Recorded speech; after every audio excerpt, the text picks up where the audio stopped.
मेरी स्वामिनी मैं राधे को दास,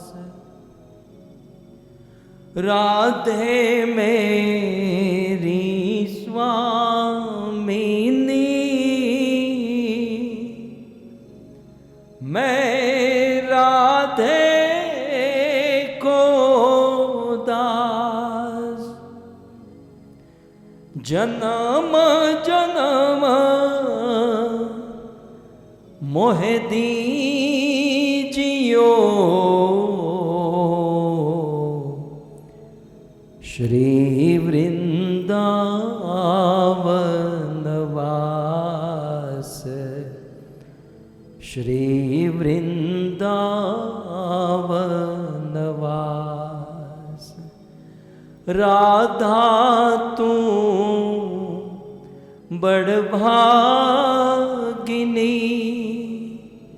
कौन तपस्या कीन, तीनों लोक के नाथ है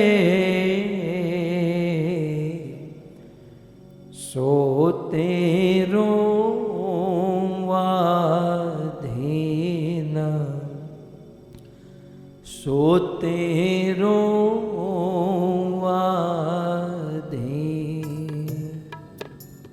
जय राधा माधव कुंज बिहारी, जय राधा माधव कुंज बिहारी, जय राधा माधव कुंज बिहारी, जय राधा माधव कुंज बिहारी, जय राधा माधव कुंज बिहारी, जय राधा माधव कुंज, कुंज बिहारी, जय राधा माधव कुंज बिहारी। राधा माधव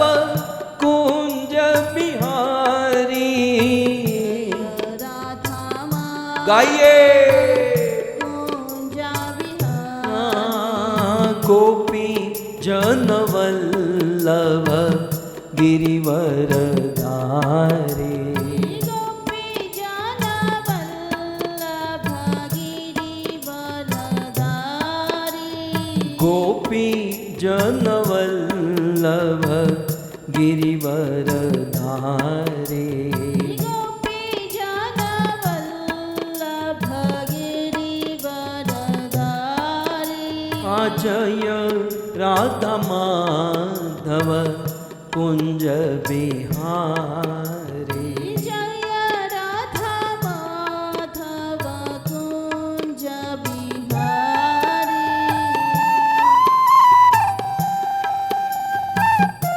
जय हो राधे।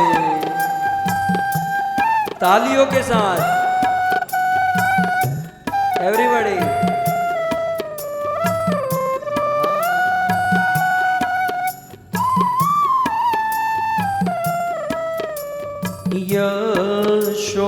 यशोदानंदन व्रज जन रंजन, यशोदानंदन व्रज जन रंजन, यशोदानंदन व्रज जन रंजन।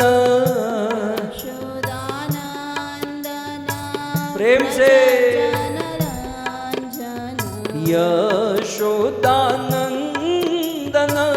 व्रज जन रंजन, यशोदानंदन व्रज जन रंजन, यमुना तीर वनचारी, यमुना तीर वनचारी, जय राधा माधव कुंज बिहारी। जय राधा माधव कुंज बिहारी। राधे संग रसिक बिहारी, राधे संग नृत्य बिहारी।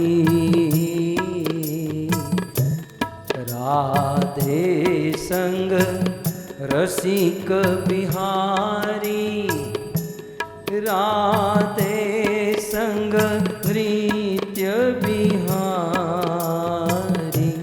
सावन में झूला झूल रहे, राधे संग कुंज बिहारी। सावन में झूला झूल रहे, राधे संग कुंज बिहारी। सावन में झूला झूल रहे, राधे संग कुंज बिहारी। सावन में झूला झूल रहे, राधे संग कुंज बिहारी। राधे संग रसिक बिहारी, राधे संग नृत्य बिहारी। राधे संग रसिक बिहारी, राधे संग नृत्य बिहारी। सावन में झूला झूल रहे, राधे संग कुंज बिहारी। सावन में झूला झूल रहे, राधे संग कुंज बिहारी। मोर मुकुट कानन में कुंडल। मोर मुकुट कानन में गाइए। मोर मुकुट कानन में कुंडल, मोर मुकुट कानन में कुंडल। रूप निहारत सब ब्रज मंडल। रूप निहारत सब ब्रज मंडल। रूप निहारत सब ब्रज मंडल। निहारत सब ब्रज मंडल। करे दर्शन, करे दर्शन, करे दर्शन सुध बुध भूल रहे, राधे संग कुंज बिहारी। सावन में झूला झूल रहे, हो राधे संग कुंज बिहारी। राधे संग रसिक बिहारी, राधे संग नृत्य बिहारी। राधे संग रसिक बिहारी, राधे संग नृत्य बिहारी। राधे संग रसिक बिहारी, राधे संग नृत्य बिहारी। राधे संग रसिक बिहारी, राधे संग नृत्य बिहारी। हे सावन में झूला झूल रहे, राधे संग कुंज बिहारी। सावन में झूला झूल रहे, राधे संग कुंज बिहारी। हे सावन में झूला झूल रहे, राधे संग कुंज बिहारी। सावन में झूला झूल रहे, राधे संग कुंज बिहारी। कुह करही है कोयल काली। रही है कोयल काली। कुह करही है कोयल काली। कुहक रही है कोयल काली। लता पता छाई हरियाली। लता पता छाई हरियाली। लता पता छाई हरियाली, लता पता छाई हरियाली, और महक और महक और महक कदम के फूल रहे, राधे संग कुंज बिहारी। सावन में हो झूला झूल रहे, राधे संग कुंज बिहारी। ए सावन में झूला झूल रहे, राधे संग कुंज बिहारी। सावन में झूला झूल रहे, राधे संग कुंज बिहारी। राधे संग रसिक बिहारी, राधे संग नृत्य बिहारी। राधे संग रसिक बिहारी, बिहारी, राधे संग नृत्य बिहारी। राधे संग रसिक बिहारी, राधे संग नृत्य बिहारी। राधे संग रसिक बिहारी, हरी राधे संग संग। नृत्य बिहारी। ए सावन में झूला झूल रहे, राधे संग कुंज बिहारी। सावन ये हो में झूला बाऊ झूल जे राधे संग कुंज बिहारी। अधे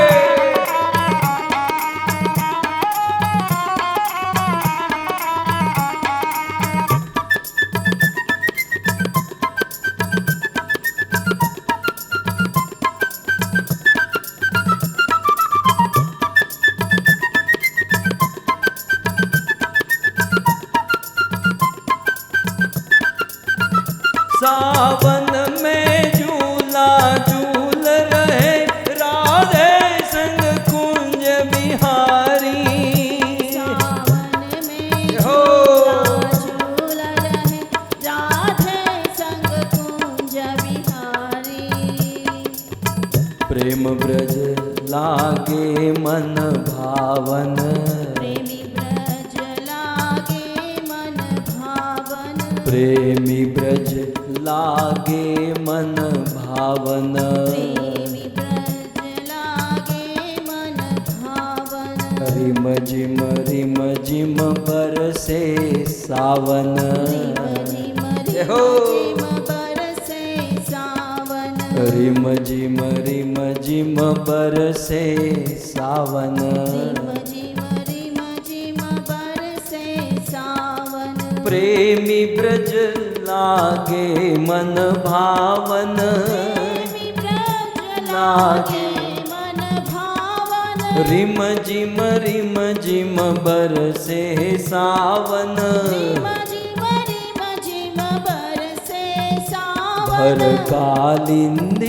भर कालिंदी बिच फूल रहे, राधे संग कुंज बिहारी। सावन में झूला झूल रहे, राधे संग कुंज बिहारी। ए सावन में झूला झूल रहे, राधे संग कुंज बिहारी। सावन में झूला हो राधे संग कुंज बिहारी। राधे संग रसिक बिहारी, राधे संग नृत्य बिहारी। राधे संग रसिक ये हो बिहारी, राधे संग नृत्य बिहारी। राधे संग रसिक बिहारी, राधे संग नृत्य बिहारी। राधे संग रसिक बिहारी, राधे संग नृत्य बिहारी। ए सावन में झूला झूल रहे, राधे संग कुंज बिहारी। सावन में झूला झूल रहे, राधे संग कुंज सावन में झूला झूल रहे राधे संग कुंज बिहारी। सावन में झूला झूल रहे राधे संग कुंज बिहारी। हो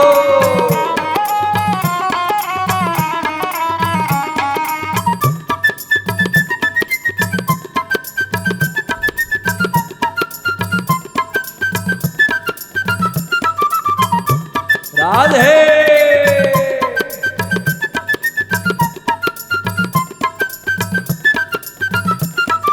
पार करेंगे नैया रे भज कृष्ण कन्हैया। करेंगे नैया रे भज कृष्ण कन्हैया। कृष्ण कन्हैया दाऊ जी के भैया। कृष्ण कन्हैया दाऊ जी के भैया।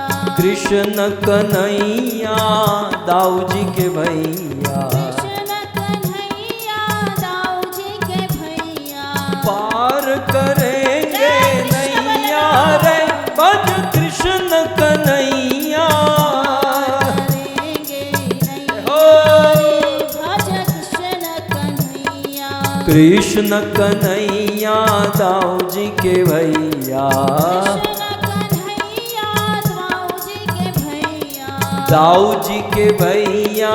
कृष्ण कन्हैया दाऊ जी के भैया।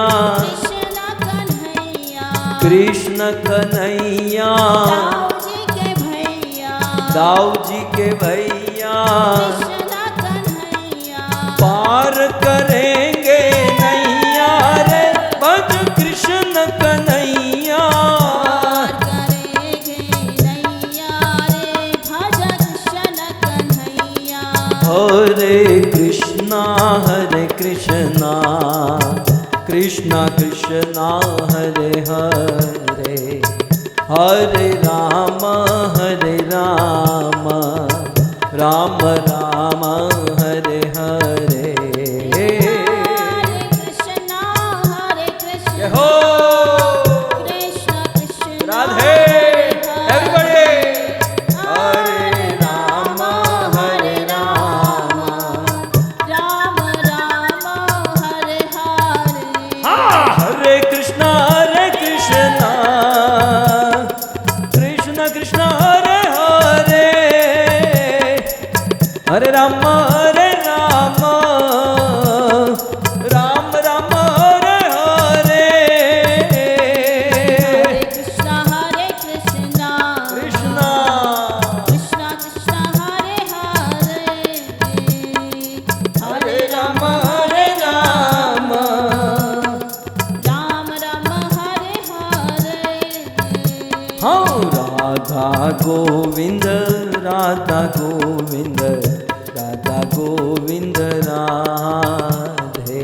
राधा गोविंद राधा गोविंद राधा गोविंद राधे। आहा जगन्नाथ जगन्नाथ बलदेव जय सुभद्रा। जगन्नाथ जय जगन्नाथ। बलदेवा जय सुभद्रा। हाँ गौरनिताय जय गौरनिताय गौरनिताय जय गौरनिताय। गौरानिताय जय गौरानिताय गौरानिताय जय गौरानिताय। आहा प्रभुपाद प्रभुपाद प्रभुपाद श्रील प्रभुपाद। प्रभुपद प्रभुपद प्रभुपद श्रील प्रभुपद। जय जय प्रभुपाद प्रभुपाद प्रभुपाद प्रभुपाद जय जय प्रभु।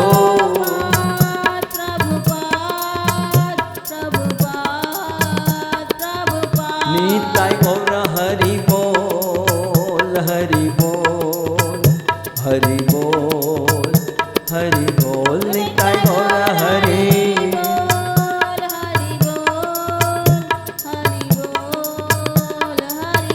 युग धर्म हरिनाम संकीर्तन की, श्री राधा गोविंद भगवान की, श्री जगन्नाथ भगवान की, जगत गुरु श्री प्रभुपाद की, निताई गौर प्रेमानंद। जय जय श्री राधे, जय जय श्री राधे, जय जय श्री राधे श्याम। यं ब्रह्मा वरुणेन्द्ररुद्रमरुत स्तुवन्ति दिव्येस्तवे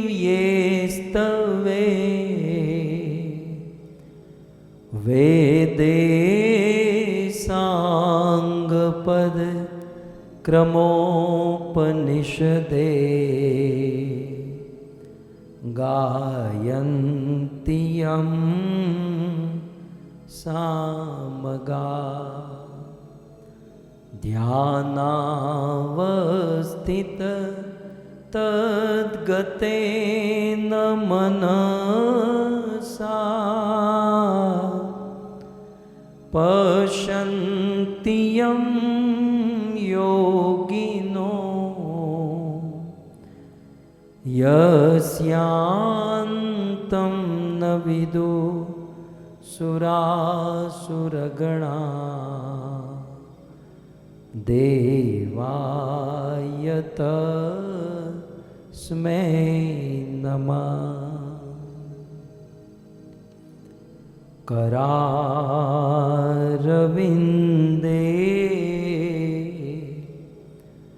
न पदारविन्दम्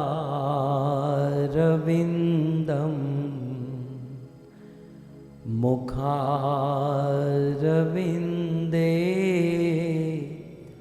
विनिवेशयन्तं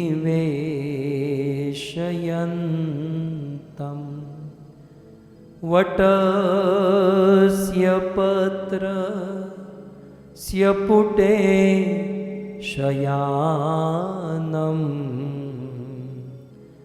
बालं मुकुन्दं मनसा स्मरामि। कर्पूरगौरं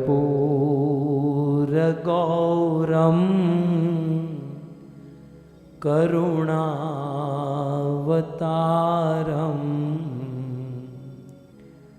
संसारसारं भुजगेन्द्रहारं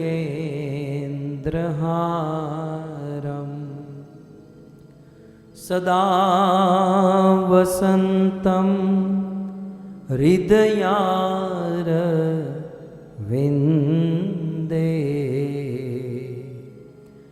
भवं भवानी सहितं नमामि। ॐ नमो भगवते वासुदेवाय।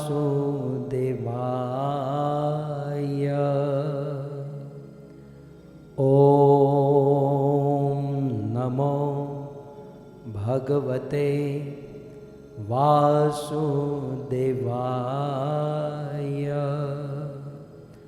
ॐ नमो भगवते वासुदेवाय।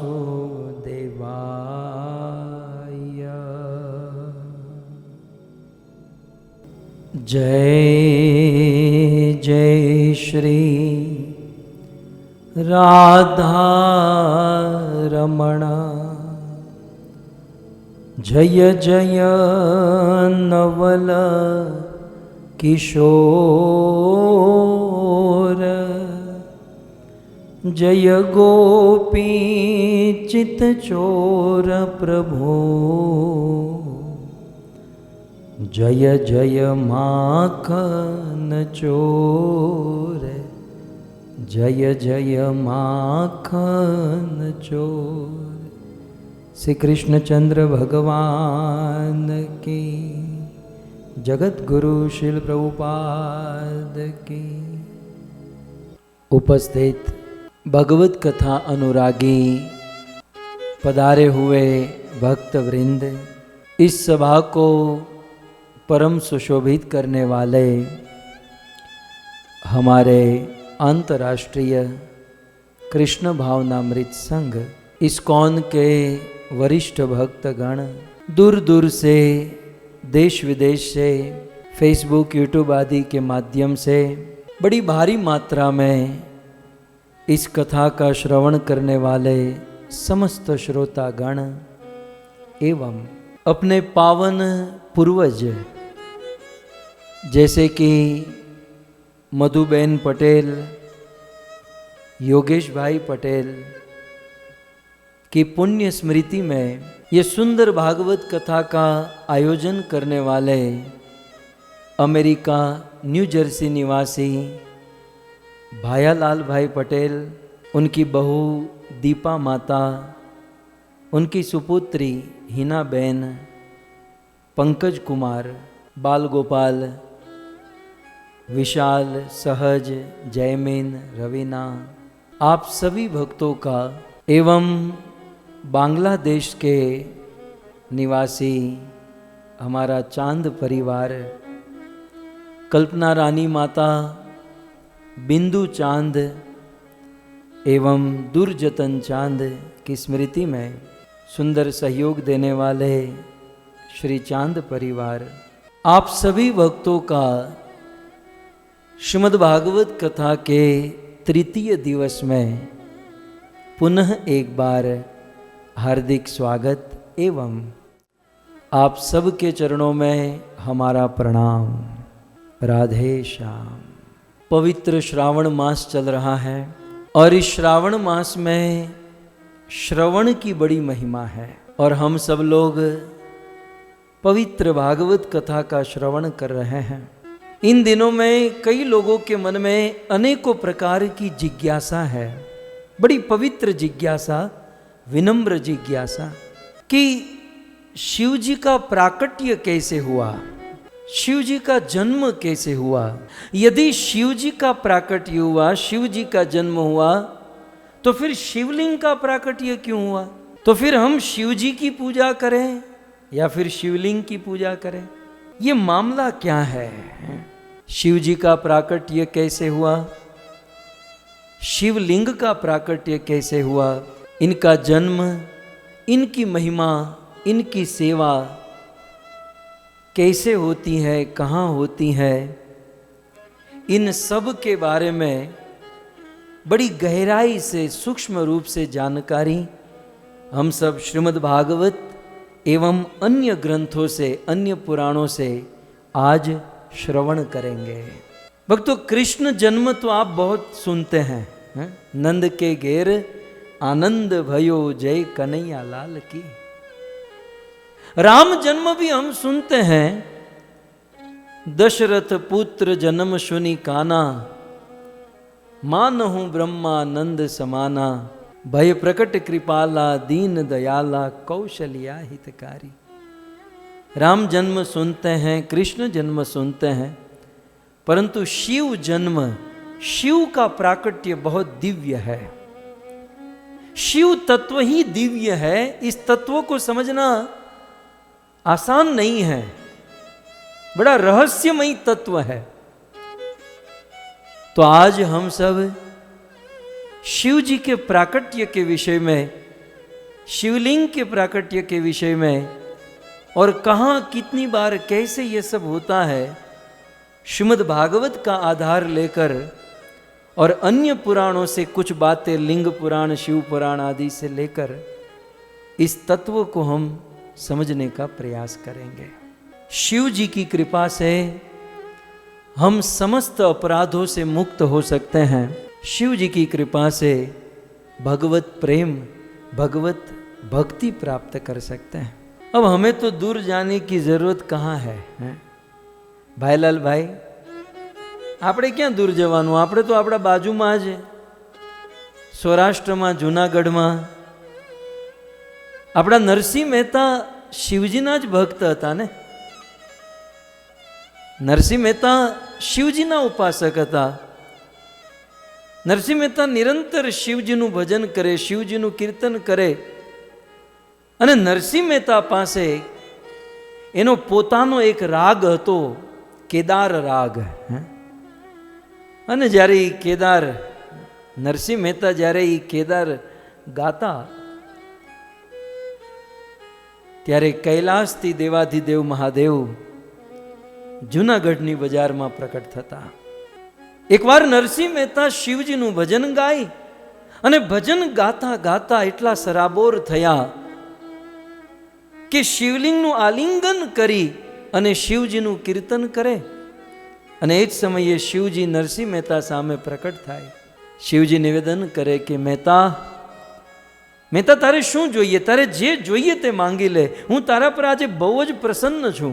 ત્યારે નરસિંહ મહેતા એટલું જ કહે છે કે મહાદેવ, મહાદેવ મને કંઈ જ નથી જોતું. પ્રભુ મારે કંઈ જ નથી જોઈતું. હું તો મારા આનંદ માટે સ્વાંત સુખાય તુલસી રઘુનાથ ગાતા, હું તો મારા આનંદ માટે કીર્તન કરી રહ્યો છું. ત્યારે શિવજી કહે છે કે મહેતા, હવે હું આટલા દૂરથી આવ્યો છું તો તમે કંઈ માંગી લો. નહીં પ્રભુ મારે કાંઈ ન જોઈએ, નહીં તમે માંગો. જ્યારે વારંવાર શિવજી કહે છે કે તમે માંગો, ત્યારે મહેતાજી એટલું બોલ્યા કે પ્રભુ મને તો માંગતા નથી આવડતું, પણ તમને જે સૌથી વધારે પસંદ હોય એ મને આપી દો. તમને જે સૌથી વધારે પસંદ હોય, તમને પ્રિય હોય એ વસ્તુ મને આપી દો. ત્યારે શિવજી કહે છે કે મને તો કૃષ્ણની રાસલીલા પસંદ છે.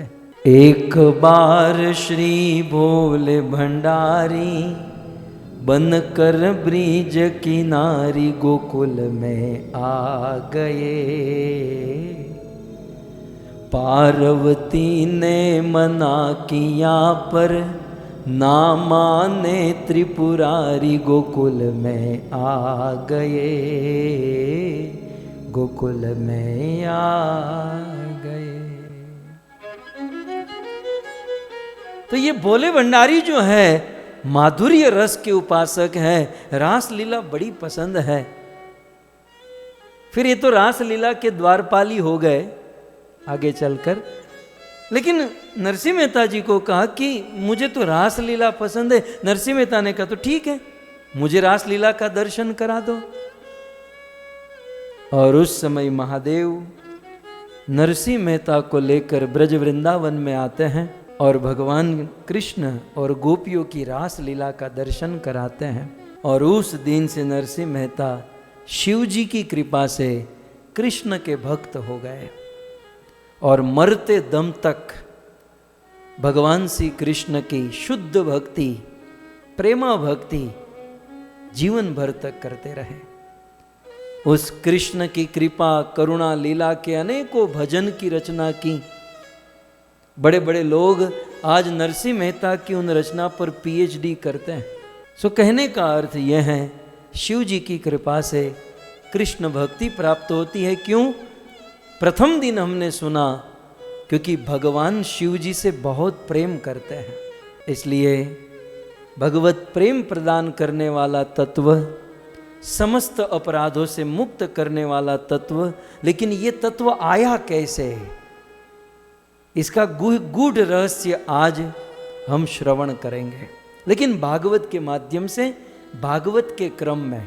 गत सत्र में हम सब श्रवण कर रहे थे कि नैमिषारण्य जैसे पवित्र क्षेत्र में शौनक आदि ऋषि मुनि यज्ञ कर रहे थे और सूत गोस्वामी आए, यज्ञ छोड़ दिया। मैं अक्सर कहता हूं, फिर से आपको निवेदन करूं, हमारे देश के ऋषि मुनि इस भागवत कथा को सुनने के लिए अपने यज्ञ तक को त्याग दिए और उसी भागवत कथा को सुनने के लिए क्या 2-3 घंटे के लिए टीवी नहीं त्याग सकते? 2-3 घंटे के लिए भोजन पानी ये सब नहीं त्याग सकते? यदि हम ऋषि मुनि की संतान है तो अवश्य भागवत सुनने के लिए हम सब कुछ त्याग देंगे, क्योंकि ऋषियों ने ये चरितार्थ करके दिखाया, अपने जीवन से आचरण करके दिखाया। श्री रोमहर्षण सूत के पुत्र उग्रश्रवा सूत को व्यास मंच पर बिठाए। देखिए, जिस उग्रश्रवा सूत से भागवत सुन रहे हैं, उनका नाम ही अपने आप में बहुत बड़ा गुण है। उग्रश्रवा, श्रव माने कान, उग्र माने खड़े। ये उग्रश्रवा सूत ऐसी भागवत कथा सुनाते ना कि कितना भी ढीला ढाला आदमी हो, उसके कान खड़े हो जाते हैं कि अब क्या आएगा, अब क्या आएगा। उग्रश्रवा, उग्रश्रवा माने जिनकी कथा सुनकर कान खड़े हो जाते हैं। और उग्रश्रवा के पिता रोमहर्षण, उनका नाम भी कुछ ऐसा ही रहा कि जिनके मुख से भगवत कथा सुनकर रोम, रोम माने रोंगटे, हर्षण माने खड़े हो जाना, जिनसे भागवत कथा सुनकर रोंगटे खड़े हो जाए, माने आनंद आनंद हो जाए, हैं? इसे कहते हैं रोमहर्षण। और उग्रश्रवा, कान खड़े हो जाए, इसे कहते हैं उग्रश्रवा। ऐसे उग्रश्रवा सूत जी का ऋषि मुनियों ने स्वागत किया, उनकी पूजा की, उनको व्यास मंच पर आसीन किया। और फिर ऋषि मुनियों ने प्रश्न पूछे। बहुत सुंदर प्रसंग है भक्तों। हमारे देश के ऋषि मुनियों ने इस साधु को 6 प्रश्न पूछे, और ये 6 प्रश्न कुछ ऐसे थे कि इस प्रश्न का उत्तर देने में ही पूरा भागवत बोलना पड़ा। भक्तों, घर पर जब कोई साधु संत महात्मा आते हैं तो उनसे कुछ ऐसी जिज्ञासा करें ताकि वो साधु आया है आधे घंटे के लिए, लेकिन हमारे घर पर पूरा दिन रुक जाए या 7 दिन तक रुक जाए। जिज्ञासा। उन ऋषि मुनियों ने 6 प्रश्न पूछे। भगवान श्री कृष्ण के ऐश्वर्य भी 6, ऋषि मुनियों के प्रश्न भी 6। और इन ऋषि मुनियों के द्वारा पूछे गए 6 प्रश्नों का उत्तर देने के लिए सूत जी ने 2-2 स्कंध कहे। एक प्रश्न के लिए 2 स्कंध, दूसरे प्रश्न में 2 स्कंध, तीसरे प्रश्न में 2, माने 6 प्रश्न का उत्तर 12 स्कंधों में दिया। इसलिए श्रीमद् भागवतम में 12 स्कंध, 12 कैंटो है। और इस श्रीमद् भागवत में 12 स्कंद हैं और 335 अध्याय है। इन 335 अध्याय में प्रथम अध्याय में प्रश्न और बाकी 334 अध्याय में सूत जी के द्वारा उत्तर। सो भगवान के ऐश्वर्य 6, ऋषि मुनियों के प्रश्न 6 और उनके उत्तर में श्रीमद् भागवतम।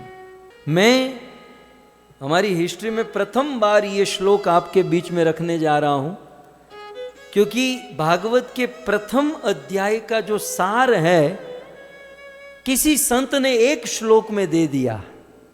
बहुत सुंदर।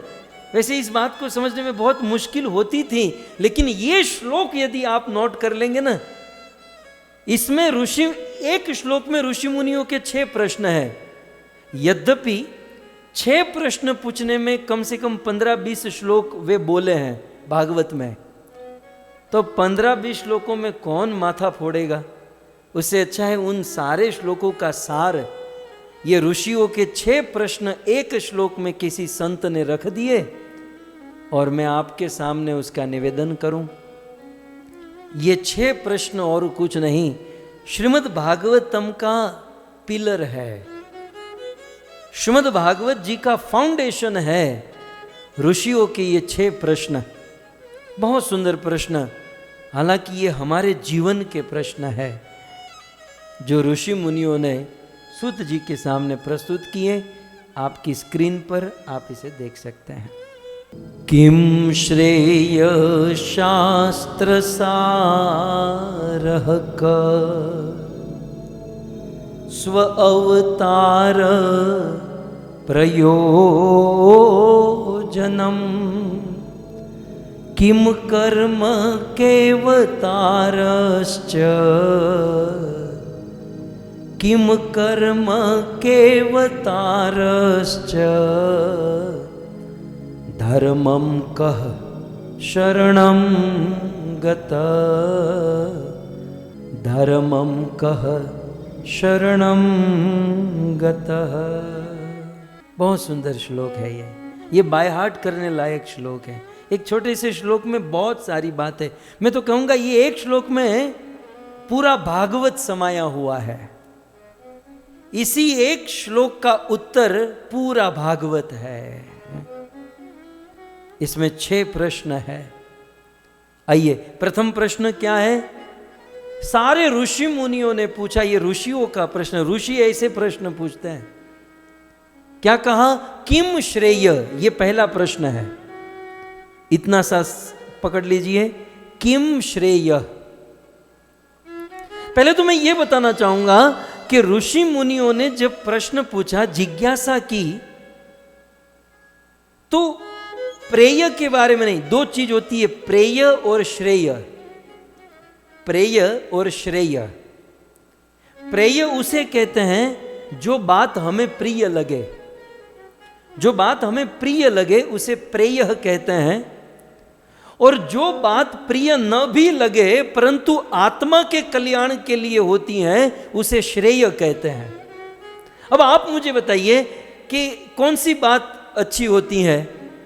जो बात हमें अच्छी लगे वो उत्तम है, कि कभी कभी कुछ बातें हमें अच्छी न भी लगे लेकिन आत्मा का कल्याण हो जाए, ये बात उत्तम है। श्रीमद् भगवद गीता में भी कृष्ण ने अर्जुन से कहा, अर्जुन तुम मेरे शिष्य तो बन गए, कार्पण्य दोषो अपहत स्वभाव, लेकिन अब तुम सुनना क्या चाहते हो? तो अर्जुन ने क्या कहा? भगवद गीता 2 अध्याय 7वां श्लोक, कार्पण्य दोषो अपहत स्वभाव पृच्छामि त्वाम धर्म सम्मूढ़ चेता। और फिर यत श्रेयस्य, वहां अर्जुन ने भी श्रेय की बात की, न तू प्रेय, प्रेय की बात नहीं की। और यहां ऋषि मुनियों ने भी कहा किम श्रेय न तू प्रेय। हे सुद गोस्वामी, आप ऐसी बात मत सुनाइएगा कि हमको बहुत अच्छा लगे। मस्का पॉलिश वाली बात हमें नहीं सुननी है। बात कड़वी भी हो तो चलेगी, आत्मा का कल्याण होना चाहिए। कितनी सुंदर चीज है। और हमारे जीवन में कभी कभार कोई सत्य बोल देता है ना, जिससे हमारी आत्मा का कल्याण होता है, लेकिन सत्य बोलने वाला हमें दुश्मन हो जाता है। कल से इसको नहीं सुनेंगे, अरे वो श्रेय बोल रहा है। श्रीमद् भागवत का ये फाउंडेशन है। इसी प्रश्न को लेकर भागवत बोलना पड़ा, नहीं तो भागवत बोलने की कोई आवश्यकता नहीं थी। सो प्रथम प्रश्न, किम श्रेय। श्रेय क्या? श्रेय, अब इसको थोड़ा एलिब्रेट करूं, थोड़ा सा डिस्क्रिप्शन दूं आपको। तो श्रेय का अर्थ होता है आत्मा का कल्याण। जो बुद्धिमान व्यक्ति होता है वो अपने श्रेय के बारे में जानना चाहता है, प्रेय के बारे में नहीं। श्रेय उसे कहते हैं जिससे आत्मा का कल्याण हो, और प्रेय उसे कहते हैं जो केवल जो बात हमें मात्र अच्छी लगे। सो ऋषि मुनियों ने आत्मा के कल्याण हेतु यह प्रश्न पूछा कि आत्मा प्रसन्न कैसे होगी। इस संसार में प्रसन्न होने के लिए या सुखी होने के लिए दुनिया के लोग रात दिन मेहनत करते हैं, परिश्रम करते हैं, परंतु वह सुख, वह प्रसन्नता, वह सेटिस्फेक्शन जीवन में आ नहीं पाता है। कारण जीवन में सुखी होने के जितने भी प्रयास है, मेहनत है, वो प्रयास, वो मेहनत मात्र शरीर के लिए कर रहे हैं, आत्मा के लिए नहीं कर रहे हैं। किसी को प्रश्न पूछते भी है तो किस प्रकार का प्रश्न? सैटरडे संडे की छुट्टी है, अच्छी रेस्टोरेंट कहाँ है, अच्छी होटल कहाँ है, ये कहाँ है। जो भी जिज्ञासाएं हैं, जो भी सोच हैं, जो भी मेहनत है, मात्र शरीर के लिए है। परंतु ऋषि मुनि बुद्धिमान हैं, शरीर के लिए नहीं, आत्मा के कल्याण के लिए। श्रीमद् भागवत जी में प्रथम प्रश्न पूछा गया कि आत्मा का कल्याण कैसे होगा। इसलिए श्रीमद् भागवतम के 2 स्कंध अनेकों अध्याय बोले, लेकिन सार रूप में कहूं तो किम श्रेय का उत्तर, आत्मा का कल्याण कैसे होगा, इसका जवाब क्या है? इसका जवाब यदि एक शब्द में दिया जाए तो आत्मा का कल्याण होगा परमात्मा की सेवा या परमात्मा से प्रेम करके। परमात्मा की सेवा या परमात्मा से प्रेम को छोड़कर यदि हम और आप अपनी आत्मा का कल्याण चाहे तो ये कभी नहीं हो सकता। आत्मा का कल्याण करने के लिए परमात्मा से प्रेम और उनकी सेवा करनी होगी। इसी का उत्तर अगले आगे स्कंधों में दिया गया। सवे पुंसा परो धर्मो यतोर भक्ति अधोक्षज अहेतु की अप्रतिहता ये आत्मा संप्रसिद्धति। आत्मा का परम धर्म, आत्मा की परम रिस्पॉन्सिबिलिटी, आत्मा का परम कर्तव्य यदि कोई है तो वह है यतोर भक्ति अधोक्षज। अधोक्षज भगवान राम कृष्ण विष्णु नारायण की भक्ति, उनसे प्रेम, उनकी सेवा ही हमारा परम धर्म, हमारा परम कर्तव्य है। और इसी से हमारी आत्मा प्रसन्न होगी, यानी कि हम प्रसन्न होंगे। तत्व से तो हम सब आत्मा हैं, और यदि हम आत्मा है तो हम आत्मा के लिए मेहनत करें, शरीर के लिए नहीं। शरीर के लिए करें, लेकिन रात दिन जीवन भर मात्र शरीर के लिए, जो एक ना एक दिन छूटने वाला है, जो न हमारा है, जो न हम शरीर है। वो दृष्टांत है ना, आदमी बाहर से पिंजरे को बहुत साफ करता है, बाहर से पिंजरे को बहुत सजाता है, लेकिन मात्र पिंजरे को सजाने से पिंजरे के अंदर रहने वाले पक्षी का दुख दूर नहीं होगा, वो पंखी प्रसन्न नहीं होगा। उस पंखी के लिए, उस पक्षी के लिए कुछ करना होगा। ये शरीर हमारा पिंजरा है, और शरीर के अंदर रहने वाली आत्मा ये हमारा वास्तविक स्वरूप है। सो शरीर के अंदर रहने वाली आत्मा के लिए हम मेहनत करें, परिश्रम करें। और आत्मा के लिए सबसे बड़ी मेहनत, सबसे प्रायोरिटी, सबसे पहला परिश्रम क्या है? तो कहते हैं यतोर भक्ति अधोक्षज है। उस अधोक्षज परमात्मा की सेवा, उनकी भक्ति। सो किम श्रेय। ऋषि मुनियों ने दूसरा प्रश्न पूछा, शास्त्र सारह क। आपने श्लोक नोट किया है तो दूसरा प्रश्न है शास्त्र सारह क। शास्त्र का सार क्या है? अब शास्त्र तो बहुत सारे हैं, 4 वेद, ऋग साम अथर्व यजुर, और फिर 108 उपनिषद हैं, फिर 18 पुराण हैं, फिर अनेकों इतिहास हैं, अनेकों स्मृतियां हैं, वेदांत सूत्र। लेकिन यहां पर ऋषि मुनि की बुद्धि देखिए कि आप शास्त्रों का सार बता दीजिए। कुछ समय के लिए सूत गोस्वामी ने कहा कि भाई मैं सार क्यों बताऊं, आप लोग पढ़ लीजिए, खुद ही पढ़ लीजिए। भाई जिनको शास्त्र का सार जानना होगा खुद पढ़ लेगा, मैं क्यों बताऊं। तब ऋषि मुनियों ने बहुत सुंदर कहा, भागवत जी में वर्णन है कि हे सूत जी, दुनिया वालों के पास टाइम नहीं है। आप कहोगे दुनिया के लोग शास्त्र पढ़ लेंगे, लेकिन लोगों के पास टाइम कहाँ है? उन्होंने एक श्लोक कहा, प्रायेण अल्प आयुष्य। प्राय संसार में लोगों की आयुष्य बहुत कम है, और जितनी आयुष्य है उसमें सब लोग बिजी हैं। और यदि अपनी बिजी लाइफ से टाइम निकाल भी दे तो सभ्यो कलोस्मिन युगे जना, तो वो सभ्यता नहीं है कि वह एक स्थान पर बैठकर भागवत गीता शास्त्र पढ़ सके। चलो टाइम भी मिल गया, वो सभ्यता भी आ गई, फिर भी मंद सुमंद मतय, बुद्धि इतनी मंद है कि यदि पुराण शास्त्र वेद पढ़ेंगे भी तो समझ में नहीं आएंगे। और मंद भाग्य उपद्रुता।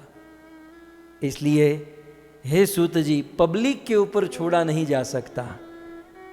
पब्लिक के ऊपर छोड़ेंगे ना तो लोग मुंडे मुंडे मति भिन्ना अपनी बुद्धि से अर्थ निकालेंगे और शास्त्रों का सार ही बदल देंगे। हम लोग देखते ना, कहीं कहीं किसी दुकान में जाते हैं, यहाँ तो पता नहीं, भारत में हमने देखा है, दुकान के ऊपर एक बोर्ड होता है और फिर उसमें लिखा है कि दुकान हमारा मंदिर है। ये दुकान हमारा मंदिर है, ग्राहक हमारे भगवान है और ग्राहक को माल बेचना ये हमारा धर्म, ये हमारी सेवा है। और हेडिंग क्या है? गीता सार। क्या बस यही गीता सार है?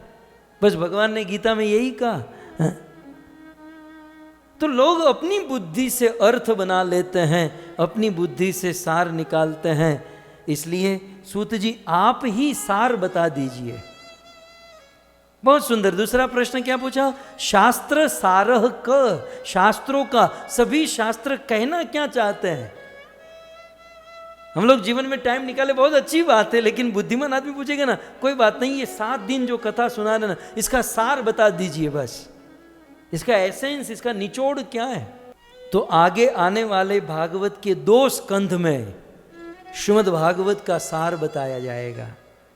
लेकिन मैं आपको संक्षिप्त में कह दूं, केवल एक वाक्य में, एक शब्द में, सभी शास्त्रों का एक ही निचोड़ है, एक ही सार है, और वो है हरि नाम। हरे कृष्णा कृष्णा कृष्णा हरे हरे, हरे राम राम राम हरे हरे। हरि नाम, भगवान का नाम, यही सभी शास्त्रों का सार है। पुराणों में, वेदों में कथा तो बहुत है, कथा है, सिद्धांत है, सब कुछ है, लेकिन भारत की सभी नदियाँ, गंगा, यमुना, सरस्वती, कावेरी, अलकनंदा, नर्मदा, भारत की सभी नदियाँ, जैसे भारत के अनेकों राज्य, अनेकों प्रांत में पसार होकर आखिर समुद्र में जाकर मिलती है, वैसे सभी वेद, पुराण, शास्त्र, उपनिषदों में अनेकों कथा, अनेकों स्कंध, अनेकों अध्याय, लेकिन सभी नदियां घूम फिर कर केवल समुद्र में मिलती हैं। उसी प्रकार सारे वेद, शास्त्र, पुराण घुमा फिराकर अंत में कहां आकर रुकते हैं? हरि नाम, भगवान का नाम। सारे शास्त्र अंततः फाइनली एक ही डिसीजन देते हैं, हरेर नाम, हरेर नाम, हरेर नाम एव केवलम, कलो नास्तेव नास्तेव नास्तेव गतिर अन्यथा। मैं आपको एक चीज बताऊं, कई बार कुछ लोग कहते हैं कि हम फलाने का प्रवचन सुनते हैं, फलाने की कथा सुनते हैं, तो हमको कैसे पता चलेगा कि वो कथा बराबर कर रहा है कि नहीं? तो भक्तों, यहां पर इसका आंसर है। वैसे साधु संतों को चेक नहीं करना चाहिए, लेकिन हम टाइम निकाल रहे हैं, किसी का कुछ सुन रहे हैं, तो कहीं गलत न सुन ले, उसे तो चाहे सुने ही मत। सुनो तो सही सुनो, नहीं तो सुनो ही मत। कोई आदमी सही बोल रहा है, ये प्रमाण कहां है? इसको, उसको प्रमाणित कैसे किया जाएगा? तो यहां कहा शास्त्रों का सार हरि नाम है। यदि कोई व्यक्ति प्रवचन कर रहा है, कथा कर रहा है, वो कोई भी प्रवचन करे, किसी भी सब्जेक्ट पर कथा करे, लेकिन उसका सार, उसका एंड, उसका पर्योवसान हरि नाम में होता है, तो वो परफेक्ट वक्ता है, वो शास्त्र को ठीक से जानता है, क्योंकि शास्त्रों का अल्टीमेटली सार तो हरि नाम है। श्रीमद् भागवत के अंत में क्या कहा गया? नाम संकीर्तनम यस्य। भगवत गीता के अंत में क्या कहा गया? यत्र योगेश्वर कृष्ण यत्र पार्थ। जहां पर कृष्ण का नाम है वहीं पर विजयी है। रामायण में क्या कहा गया? राम ही सुमिर ये गाव ही राम ही। रामायण, पूरी रामायण सुनाने के बाद गोस्वामी जी क्या कहते हैं? यह कली कालन साधन दूजा। इस कलयुग में और कोई साधन नहीं है, केवल एक ही है, और वो है हरि नाम। चाहे राम का नाम, चाहे कृष्ण का नाम, हरि नाम ही शास्त्रों का सार है। भक्तों, ये हम लोग कथा सुन रहे हैं ना, ये भागवत कथा सुने, खूब सुने, लेकिन सार हमें पता होना चाहिए कि इन कथाओं को सुनने के बाद हमारी हरि नाम में, भगवान के नाम में रुचि होनी चाहिए, और भगवत नाम का सहारा लेकर भवसागर को पार करना चाहिए। ठीक है, तो 2 प्रश्न समझ में आ गए। किम श्रेय, आत्मा का कल्याण क्या करने से है? परमात्मा से प्रेम और सेवा करने में है। शास्त्र सारह क, शास्त्रों का सार क्या है? तो वो है हरि नाम। फिर आगे तीसरा प्रश्न कहते हैं स्व अवतार प्रयोजनम, भगवान के अवतारों का प्रयोजन क्या है? ये ऋषि मुनियों का तीसरा प्रश्न है। भगवान अवतार क्यों लेते हैं? आखिर भगवान को अवतार लेकर धरती पर क्यों आना पड़ता है? तो इनका उत्तर पूरे भागवत में अनेकों अध्यायों में बताया गया है। लेकिन यदि एक वाक्य में या एक श्लोक में जवाब देना हो तो भगवान इस धरती पर अवतार लेते हैं गो विप्र सुर साधु नाम, गायों की रक्षा, साधुओं की रक्षा, देवताओं की रक्षा करने के लिए, धर्म की स्थापना करने के लिए, और विशेष रूप से अपने हरि भक्तों को आनंद देने के लिए, अपने हरि भक्तों के लिए को बचाने के लिए भगवान इस धरती पर अवतार धारण करते हैं। स्व अवतार प्रयोजनम। ओके, 3 प्रश्न हो गए। अब चौथा प्रश्न बहुत गहरा है। इस चौथे प्रश्न के उत्तर में पूरा दशम स्कंद कहना पड़ा। दशम स्कंद जानते ना, सबसे बड़ा स्कंद है दशम स्कंद। ये चौथे प्रश्न का जवाब दशम स्कंद में है। चौथा प्रश्न क्या है? किम कर्म। चलो अवतारों का तो समझ में आ गया कि भाई अपने भक्तों को बचाने के लिए, असुरों का विनाश करने के लिए, धर्म की स्थापना के लिए, यदा यदा हरि धर्मस्य, इसलिए भगवान का अवतार होता है, समझ में आ गया। लेकिन साक्षात भगवान इस धरती पर क्यों आते हैं? साक्षात भगवान को यहां आने की क्या जरूरत है? आज हम लोग देखते हैं थोड़ा सा सुखी आदमी होता है, 2-5 फैक्ट्री दुकान चलती है, तो किसी दुकान में कोई प्रॉब्लम आ गई तो वो अपने आदमी को, अपने सेक्रेटरी को, असिस्टेंट को भेज देगा, वो खुद नहीं जाएगा। तो इस करोड़ों करोड़ों ब्रह्मांड में यदि कोई गड़बड़ हो गई तो भगवान अवतार को भेज देंगे, अपने पार्षद को भेज देंगे। भगवान स्वयं क्यों आएंगे? 7वें मनवंतर के 28वें चतुर्युग में भगवान स्वयं आए क्यों? साक्षात भगवान धरती पर क्यों आए? सो ये तो बहुत गहरा प्रश्न है, इसका उत्तर भागवत के दशम स्कंद में। लेकिन मैं आपको सार यदि कहूं, मैं सार कहूंगा, ये बात हजम हो गई तो बहुत अच्छी बात है, और हजम नहीं हुई तो पूरा भागवत सुनो, तब आपको ये बात समझ में आ जाएगी, दृढ़ हो जाएगी। और यदि श्रद्धा है तो आप शॉर्टकट में ही समझ सकते हो कि स्वयं भगवान इस धरती पर क्यों आते हैं। तो एक, इसके 2 कारण है स्वयं भगवान के आने का। अंतरंग कारण, गूढ़ रहस्य यह है कि भगवान स्वयं प्रेम रस का आस्वादन करना चाहते हैं। क्या भगवान को अपने धाम में प्रेम नहीं मिलता? मिलता है, लेकिन कंप्लीट नहीं मिलता। जैसे भगवान अपने धाम में 16 वर्ष के हैं, तो एक मां अपने छोटे बच्चे को, छोटे से लाडले को पालने में कैसे झुलाती हैं, उसे कैसे दूध पान कराती हैं, और वो बच्चा शरारत करने का जो सुख है वो वैकुंठ में नहीं है। तो वो सुख लेने के लिए भगवान इस धरती पर आते हैं, और फिर अपनी प्रिया प्रियतम का जो माधुर्य, जो विप्रलंब, जिसे विरह कहते हैं, जो विरह का सुख है, भगवान के धाम में काहे का विरह? सब तो अपना ही है, अपना देश, अपना राज्य, भगवान को क्या विरह होगा? तो वो विरह सुख, विरह प्रेम का आस्वादन करने के लिए साक्षात भगवान धरती पर आते हैं। और बहिरंग कारण दुनिया के लोगों को प्रेम सिखाने के लिए, दुनिया के लोगों को कि भाई प्रेम क्या होता है। एक माँ अपने बेटे से क्या प्रेम करती है, कृष्ण यशोदा का संबंध। एक सखा अपने सखा से कैसे प्रेम करता है, कृष्ण और सुदामा का संबंध, प्रेम। एक प्रिया प्रियतम का प्रेम क्या होता है, ये सब सिखाने के लिए, संसार के जीवों को यह शुद्ध प्रेम देने के लिए कृष्ण इस धरती पर आए। ये था चौथा प्रश्न। अब दूसरे लाइन में ऋषि मुनियों का 5वां प्रश्न कहते हैं के अवतारश्च। हे सूत गोस्वामी, कृपया करके आप हमें बताइए के अवतारश्च, अवतार कितने हैं, अवतार कितने हैं। तब सूत गोस्वामी, अब अवतारों की कथा तो बहुत लंबी चलती है भागवत में, परंतु यदि संक्षिप्त में कहूं तो अवतार असंख्य है, और उन असंख्य अवतारों में मूल अवतार 24 हैं, और उन 24 में भी जयदेव गोस्वामी आदि ने निरूपण किया कि मुख्य अवतार 10 हैं, 10 अवतार। और फिर इस श्लोक में आप देखोगे अंतिम प्रश्न, धर्मम कह शरणम गतः, धर्म किसकी शरण में गतः गया।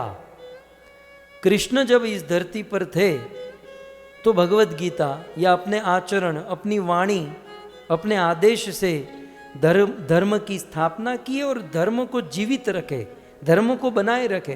परंतु कृष्णोपधाम उपगते, जब भगवान कृष्ण अपने धाम में 128 वर्ष के बाद वापस लौट गए तो धर्मम का शरणम गता, तो धर्म किसकी शरण में गया, माने धर्म को जानना हो, समझना हो, हम कितने धार्मिक है अपने आप को चेक करना हो, तो हम किसकी शरण में जाए, हम कैसे जाने, क्योंकि भगवान तो साक्षात प्रत्यक्ष रूप में तो है नहीं, तो हम कैसे समझें।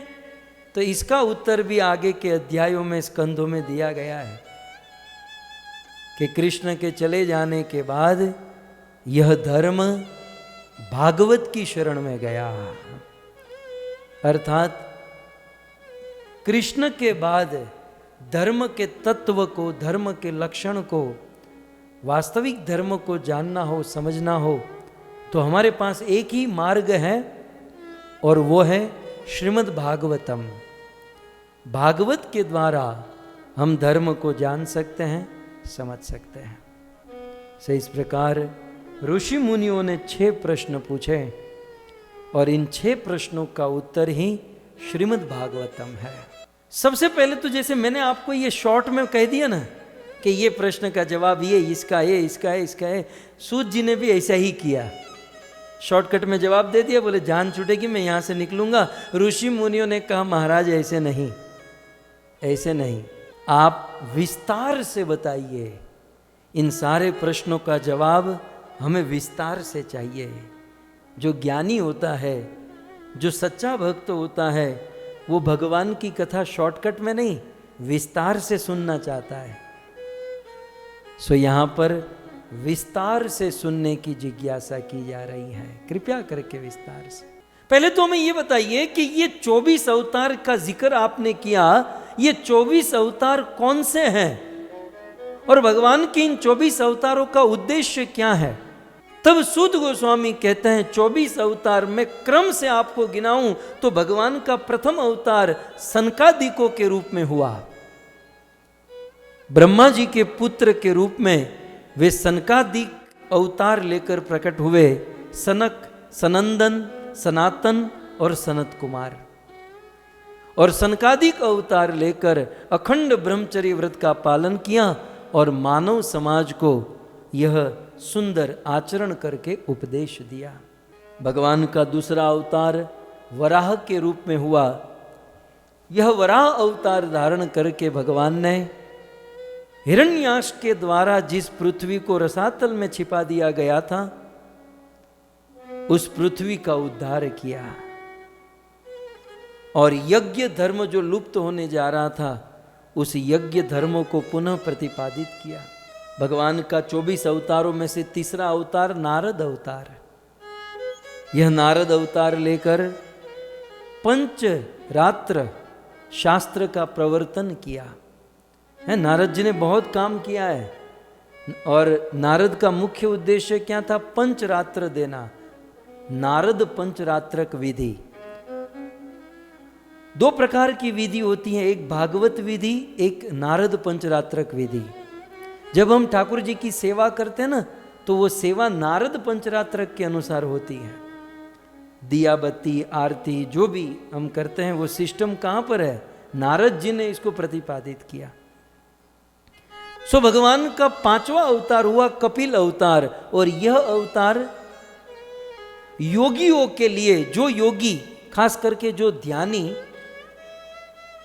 अपने शरीर के समस्त अंगों को, समस्त तत्वों को अलग करके देखते हैं, जिसे सांख्य शास्त्र कहा जाता है।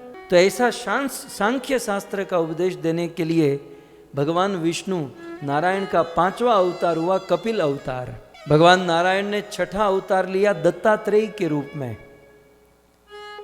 भगवान दत्तात्रेय अवतार लेकर 24 गुरु बनाए और इस संसार में गुरु की महिमा क्या होती है जगत के लोगों को सिखाया। 7वां अवतार यज्ञ के रूप में हुआ। यज्ञ अवतार स्वयंभू मनवंतर की रक्षा करने के लिए भगवान ने इस अवतार का धारण किया। 8वां अवतार ऋषभ अवतार। यह ऋषभ अवतार लेकर अपने 100 पुत्रों को उपदेश और इस माध्यम से पूरे मानव समाज को एक बहुत सुंदर भक्तिमय प्रवचन किया, जिससे पशु वृत्ति वाला आदमी भगवान के धाम को प्राप्त कर सके। सो ऋषभ अवतार 8वां अवतार, ये क्रम भागवत में गिनाया गया।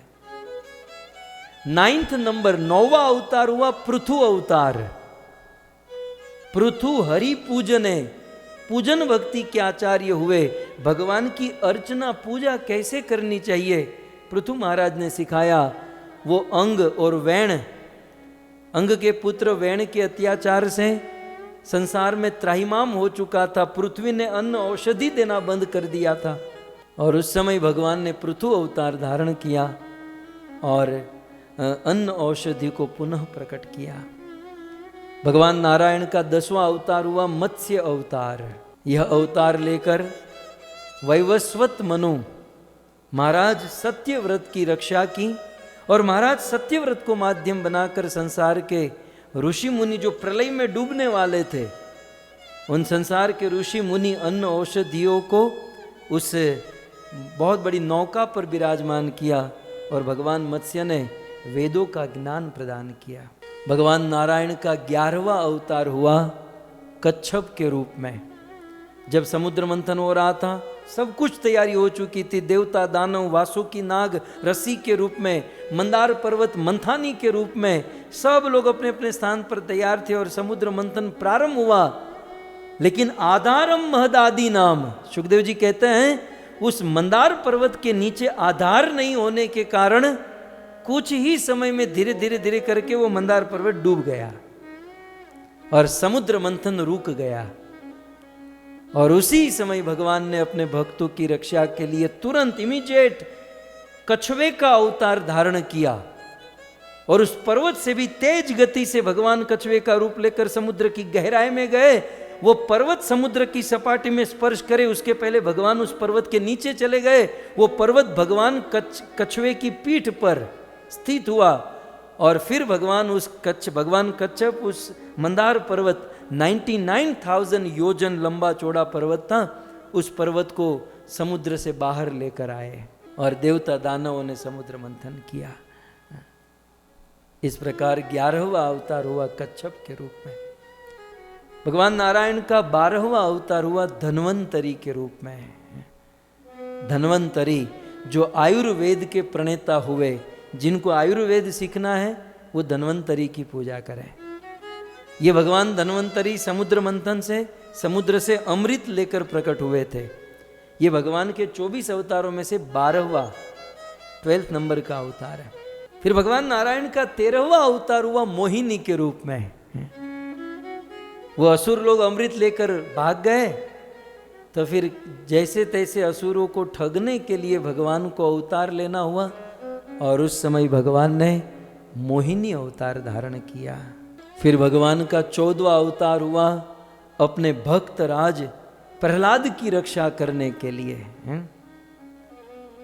वह हिरण्यकशिपु 5 साल के बालक पर अत्याचार करने लगा और फिर अब तो प्रहलाद को मारने का प्रयास, और उस समय अपने भक्त प्रहलाद की रक्षा करने के लिए और संसार के लोगों को दिखाने के लिए कि यदि भाव और श्रद्धा है तो मैं पत्थर से भी प्रकट हो सकता हूं, भगवान नारायण खंबे को तोड़कर प्रकट हुए, हिरण्यकशिपु का वध कर दिए। ये भगवान का 14वां अवतार। और योग देखिए, चतुर्दशी के दिन ही 14वें नंबर का अवतार नरसिंह अवतार। वैशाख सुद चतुर्दशी नरसिंह अवतार।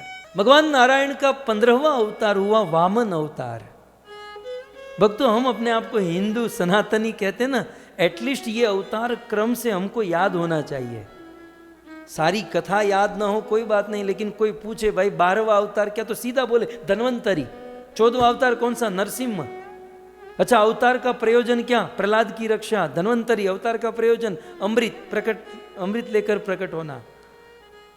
एटलीस्ट सनातन धर्मी, हिंदू धर्मी भाइयों को इतना तो याद होना चाहिए। आइए, 24 अवतारों में से भगवान का 15वां अवतार हुआ वामन अवतार। माता अदिति की तपस्या से प्रसन्न हुए और उनकी इच्छा को पूर्ण करने के लिए भगवान ने यह दिव्य वामन अवतार धारण किया।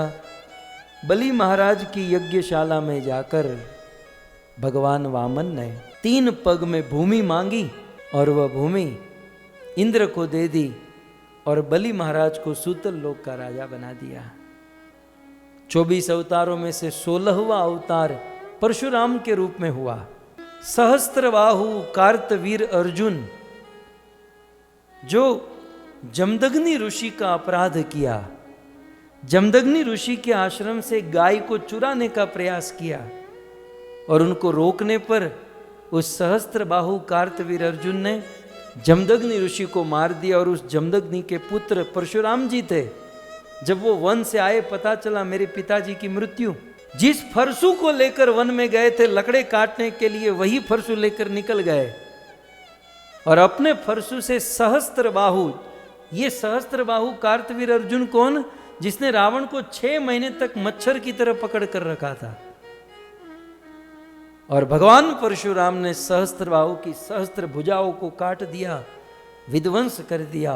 और इतना ही नहीं, बोले ये सारे क्षत्रिय ऐसे होते हैं, दुनिया के सारे क्षत्रियों का वध कर दिया और संसार का राज्य ब्राह्मणों के हाथों में दे दिया। फिर से क्षत्रियों का उत्थान हुआ, फिर से क्षत्रियों का वध। वैसे 21 बार 21 टाइम्स परशुराम जी ने क्षत्रियों का विध्वंस किया। फिर देखा कि ये ब्राह्मण लोग मेरी बात नहीं मानेंगे, सन्यास लेकर वन में चले गए। बोले अपना काम नहीं है। 24 अवतारों में से 17वां अवतार, 17th नंबर का अवतार श्रीमद् भागवत जी में गिनाया गया वेदव्यास। वेदव्यास भगवान का अवतार है, शक्त्यावेश अवतार। और यह अवतार लेकर वेदों का विभाजन किया, वेदों को लिपिबद्ध किया ताकि हम जैसे कलयुगी लोग उन वेद शास्त्रों को पढ़कर अपने आत्मा का कल्याण कर सके।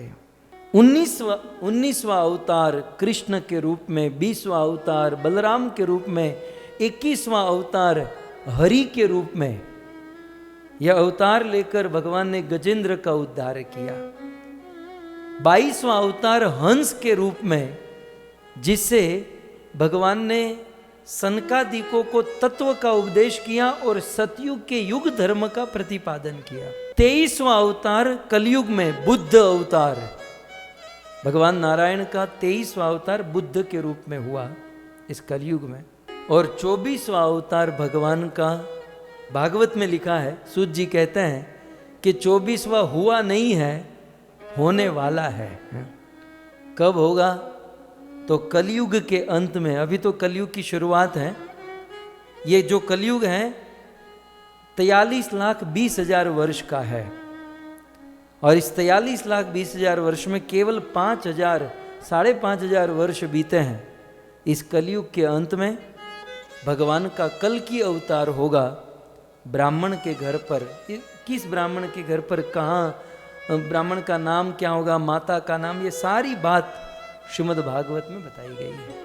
इस प्रकार 24 अवतारों का वर्णन करने के बाद श्री सूत गोस्वामी कहते हैं, आपके सामने मैं एक श्लोक रख रहा हूं।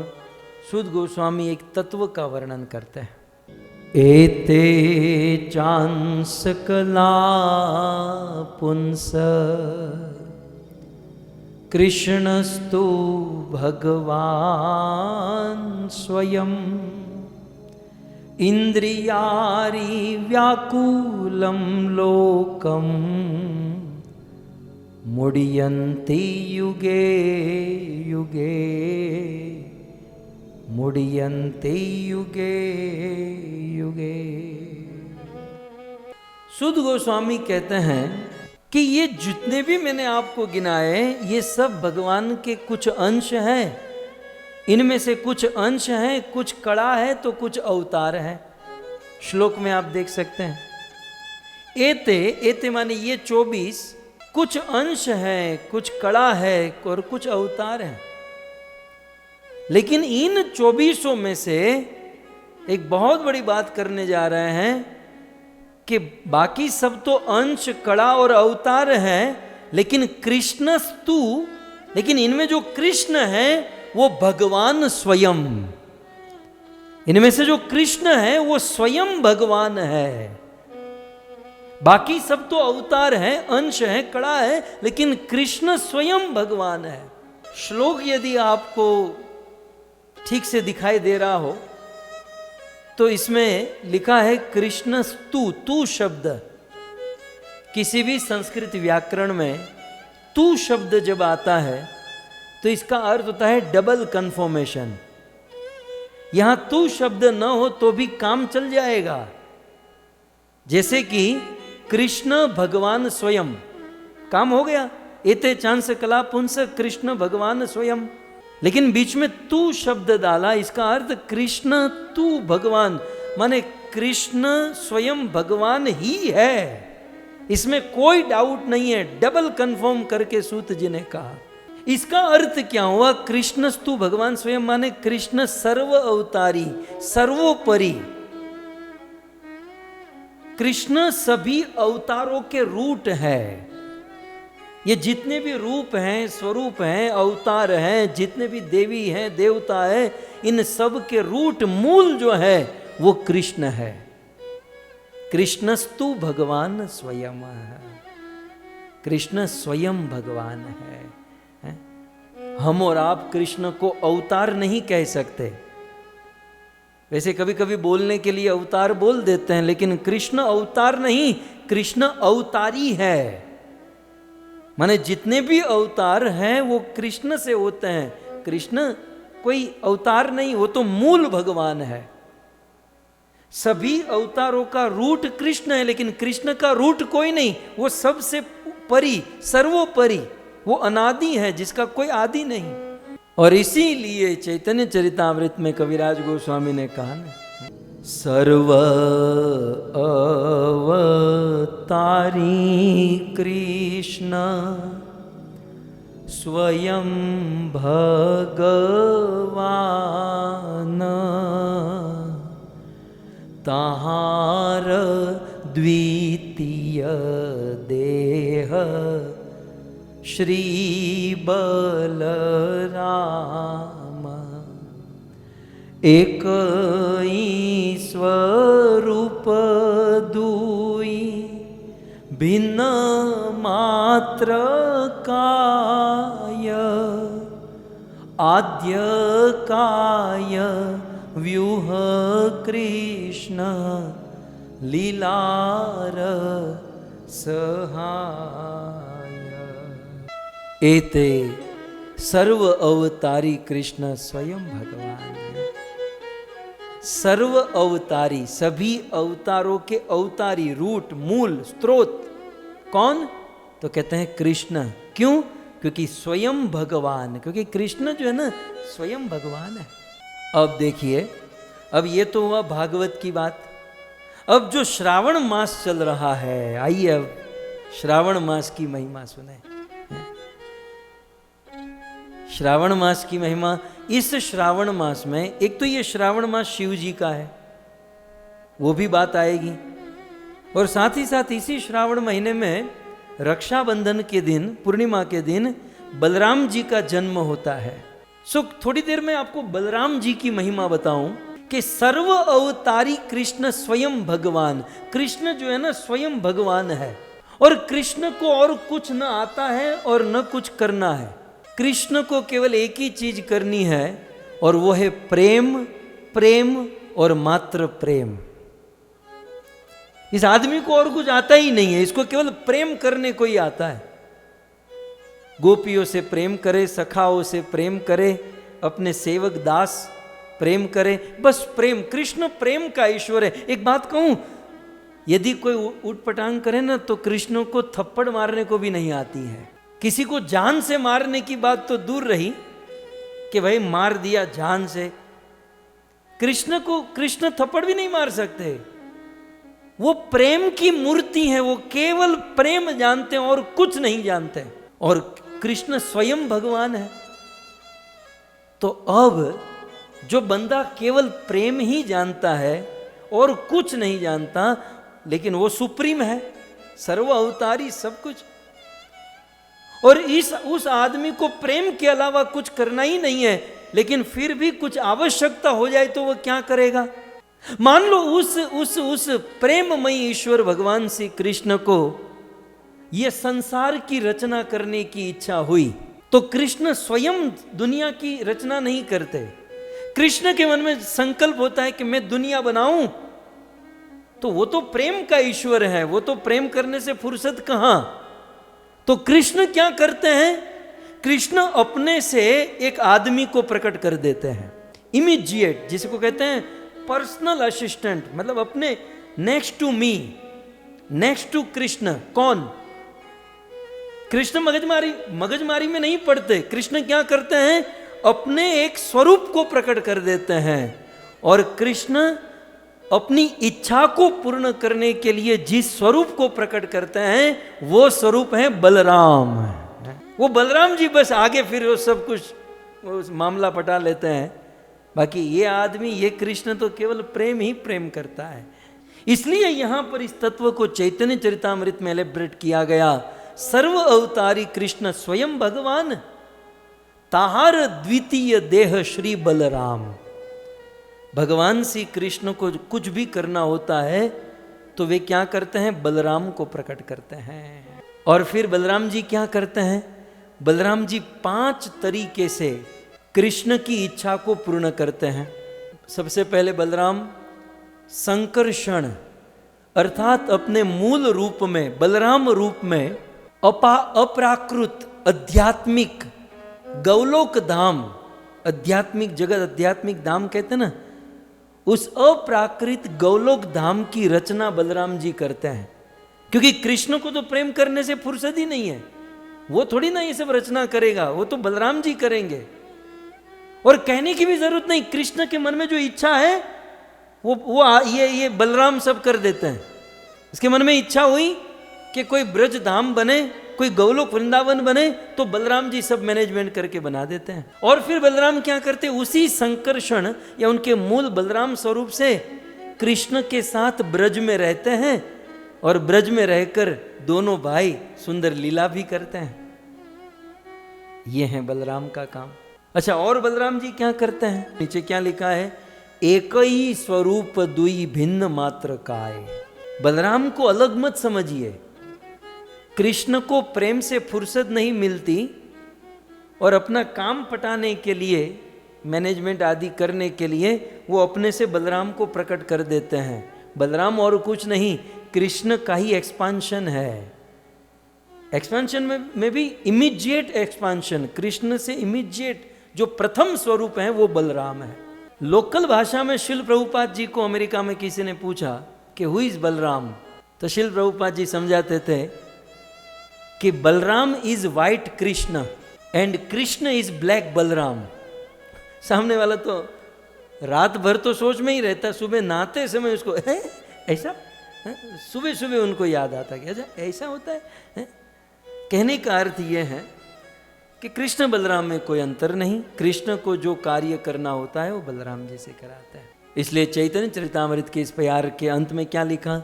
दूसरी अर्धाली में, आद्य काय व्यूह कृष्ण लीला रसहाय। आद्य काय व्यूह के रूप में बलराम जी कृष्ण को लीला में हेल्प करते हैं, कृष्ण को लीला में सहायता करते हैं। तो पहली सहायता आप समझ गए। पहली सहायता क्या है? गौलोक धाम का निर्माण करना और फिर उस गौलोक में, उस वृंदावन में कृष्ण के साथ रहना। और फिर क्या करना?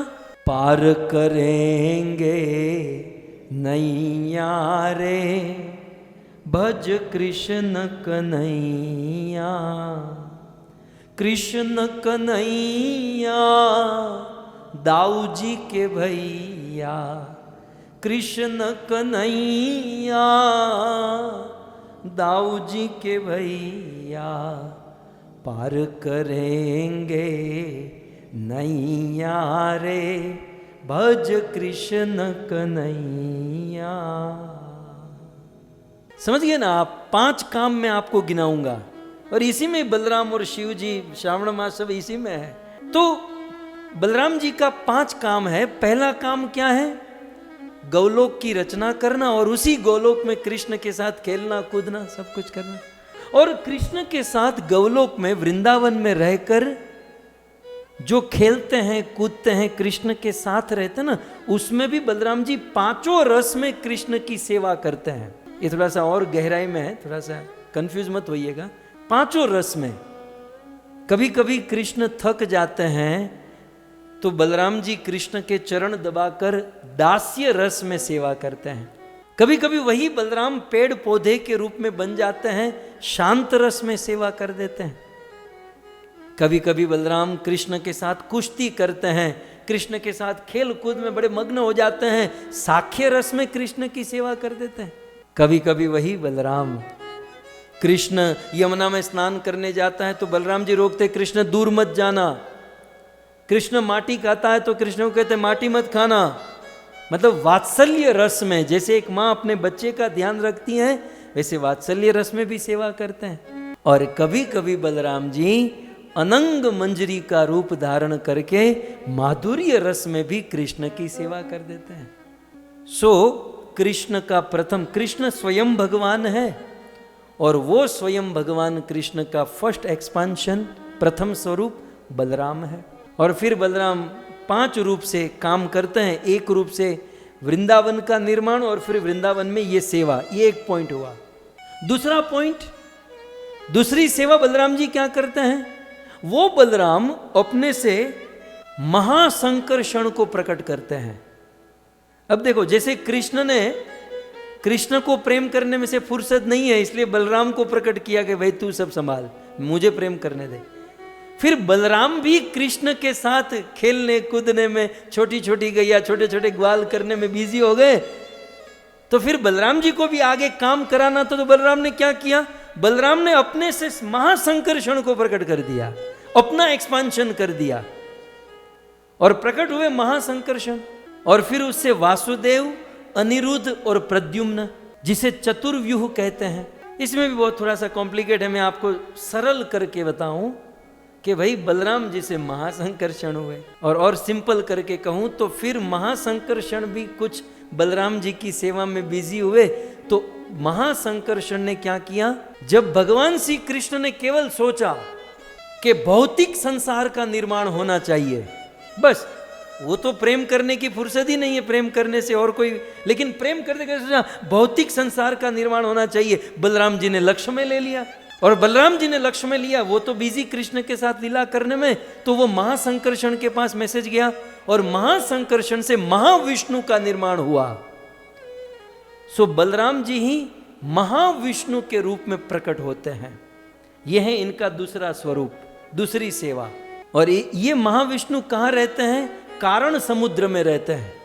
और कारण समुद्र में रहने के कारण इसको कारणोदकशायी विष्णु कहते हैं, कारण उदकशायी विष्णु।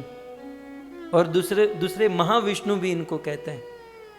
इच्छा कृष्ण की है संसार का निर्माण हो, और कृष्ण से बलराम, बलराम से संकर्षण, और उससे महाविष्णु कारणोदकशायी विष्णु प्रकट हुए। और उस कारणोदकशायी विष्णु से के शरीर से करोड़ों करोड़ों ब्रह्मांड हुए और करोड़ों करोड़ों ब्रह्मांड में करोड़ों करोड़ों जीव प्रकट हो गए कुछ ही सेकंड, कुछ ही समय में। फिर भगवान की इच्छा हुई कि उस करोड़ों ब्रह्मांडों में थोड़ा सा मैनेजमेंट होना चाहिए, ब्रह्मा देवी देवता। तो फिर वही बलराम जी आगे उस प्रत्येक ब्रह्मांड में गर्भोदकशायी विष्णु के रूप में प्रकट होते हैं। हर एक ब्रह्मांड में गर्भोदकशायी विष्णु आ जाते हैं। कारणोदकशायी विष्णु तो एक ही है, लेकिन हर एक ब्रह्मांड में, फिर उस कारण समुद्र में अनेकों ब्रह्मांड हैं, तो प्रत्येक ब्रह्मांड में गर्भोदकशायी विष्णु। और फिर उस गर्भोदकशाही विष्णु की नाभि से कमल प्रकट होता है और उस कमल से ब्रह्मा जी प्रकट होता है। सृष्टि का प्रथम जीव ब्रह्मा प्रकट हो चुका है। सो प्रत्येक ब्रह्मांड में गर्भोदकशाही विष्णु है और ब्रह्मा जी है। प्रत्येक ब्रह्मांड में, हम किसी एक ब्रह्मांड की बात करें। और जब ब्रह्मा प्रकट होते हैं तो समझ नहीं पाए मैं कौन, हुए माए, मैं कौन, मुझे कहां जाना, क्या करना, मैं क्यों आया हूं। लेकिन उस समय वहां पर जल टपक रहा था, टपक टप टप टप होता है ना, कभी नल खुला छोड़ दिए टप टप होता है ना, तो टप टप हो रहा था। ब्रह्मा समझ गए तप तप तप तपह तपह। सो ब्रह्मा जी तपस्या करने लगे और ब्रह्मा जी की तपस्या से प्रसन्न होकर अब ब्रह्मा जी को ज्ञान देना है, ब्रह्मा जी की रक्षा करनी है। तो ये काम गर्भोदकशाही तो नहीं करेंगे, तो फिर वही बलराम चौथे रूप में, चौथी सेवा, अपना एक्सपेंशन क्षीरोदकशाही विष्णु के रूप में करते हैं। और ब्रह्मा जी के सामने क्षीरोदकशाही विष्णु प्रकट होते हैं। तो विष्णु तीन हुए। कारण समुद्र में सोने वाले कारणोदकशाही, उसका काम क्या है, उनके शरीर से करोड़ों ब्रह्मांड निकलते हैं और ब्रह्मांड से जीव की उत्पत्ति होती है।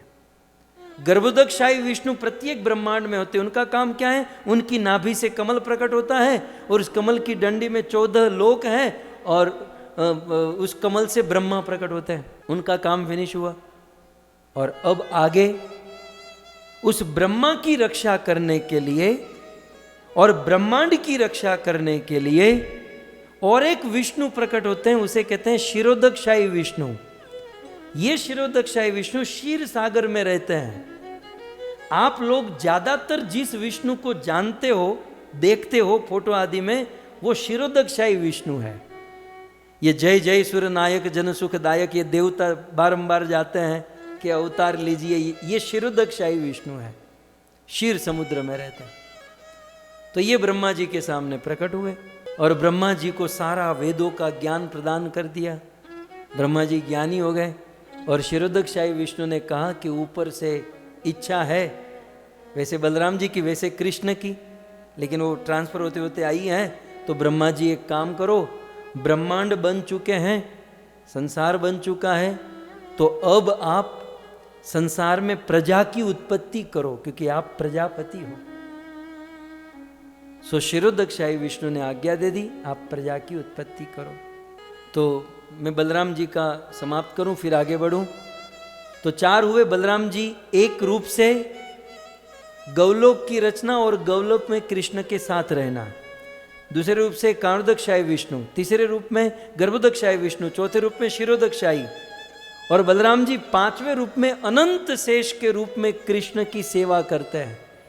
इस रूप में बलराम जी अपने मस्तक पर पृथ्वी को धारण करते हैं और अनंत शेष के रूप में बलराम जी भगवान की छत्र, पादुका, वस्त्र, आसन इत्यादि अनेकों रूपों में अपने को एक्सपांड करते हैं। इस प्रकार 5 बलराम एक हैं, लेकिन 5 रूप से भगवान की सेवा में लगे हैं।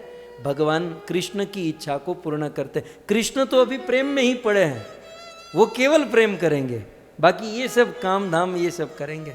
अच्छा, अब मैं आपको यहां कहूं कि ब्रह्मा जी लगे हैं सृष्टि बनाने में, प्रजा की उत्पत्ति में। अब कोई विघ्न आ गया तो ब्रह्मा की रक्षा करने के लिए कौन आएगा? उस समय ब्रह्मा की रक्षा करने के लिए न तो कृष्ण आएंगे क्योंकि वो तो प्रेम में बिजी है, न बलराम आएंगे क्योंकि वो कृष्ण के साथ छोटी छोटी गैया, छोटे छोटे ग्वाल में बिजी है, तो न कारणोदकशाही विष्णु आएंगे, वो तो ब्रह्मांडों को प्रकट करने में बिजी। गर्भोदकशाही फिक्स है नीचे। तो उस समय कौन आएंगे? क्षीरोदकशाही विष्णु आएंगे। अब आप देखो, ये कृष्णा सीरियल, रामायण महाभारत आप देखते ना कि भगवान विष्णु से राम प्रकट हुए, भगवान विष्णु से नरसिंह प्रकट हुए, भगवान विष्णु से वराह प्रकट हुए। ये कौन से विष्णु? ये क्षीरोदकशाही विष्णु है जो क्षीर सागर में रहते हैं। तो इसी क्षीरोदकशाही विष्णु से ये सारे अवतार होते हैं। तो अब क्या हुआ? भगवान क्षीरोदकशाही विष्णु प्रकट हुए और भगवान क्षीरोदकशाही विष्णु ने ब्रह्मा जी को आज्ञा दी कि आप संसार की उत्पत्ति करो। तो ब्रह्मा जी ने कहा कि ठीक है, संसार की उत्पत्ति होगी, लेकिन संसार की मैन्युफैक्चर डेट तो हो गई, एक्सपायरी डेट कहां पर है? क्योंकि भौतिक वस्तु जो बनी है उसका विनाश निश्चित है। तो एक्सपायरी डेट के लिए क्या, इस संसार को डिस्ट्रॉय करने के लिए क्या व्यवस्था है? मेंटेन, इस संसार को ब्रह्मा जी बना लेंगे, विष्णु भगवान पालन कर लेंगे, लेकिन डिस्ट्रॉय कौन करेगा? तो अब सुनिए, अब भगवान के आध्यात्मिक जगत में सदाशिव का वास है। सदाशिव जो निरंतर भगवान के भजन में मग्न रहते हैं, और वे सदाशिव इस संसार में प्रकट होते हैं संसार को डिस्ट्रॉय करने के लिए। और वे सदाशिव का अवतार भौतिक प्रत्येक ब्रह्मांड में होता है।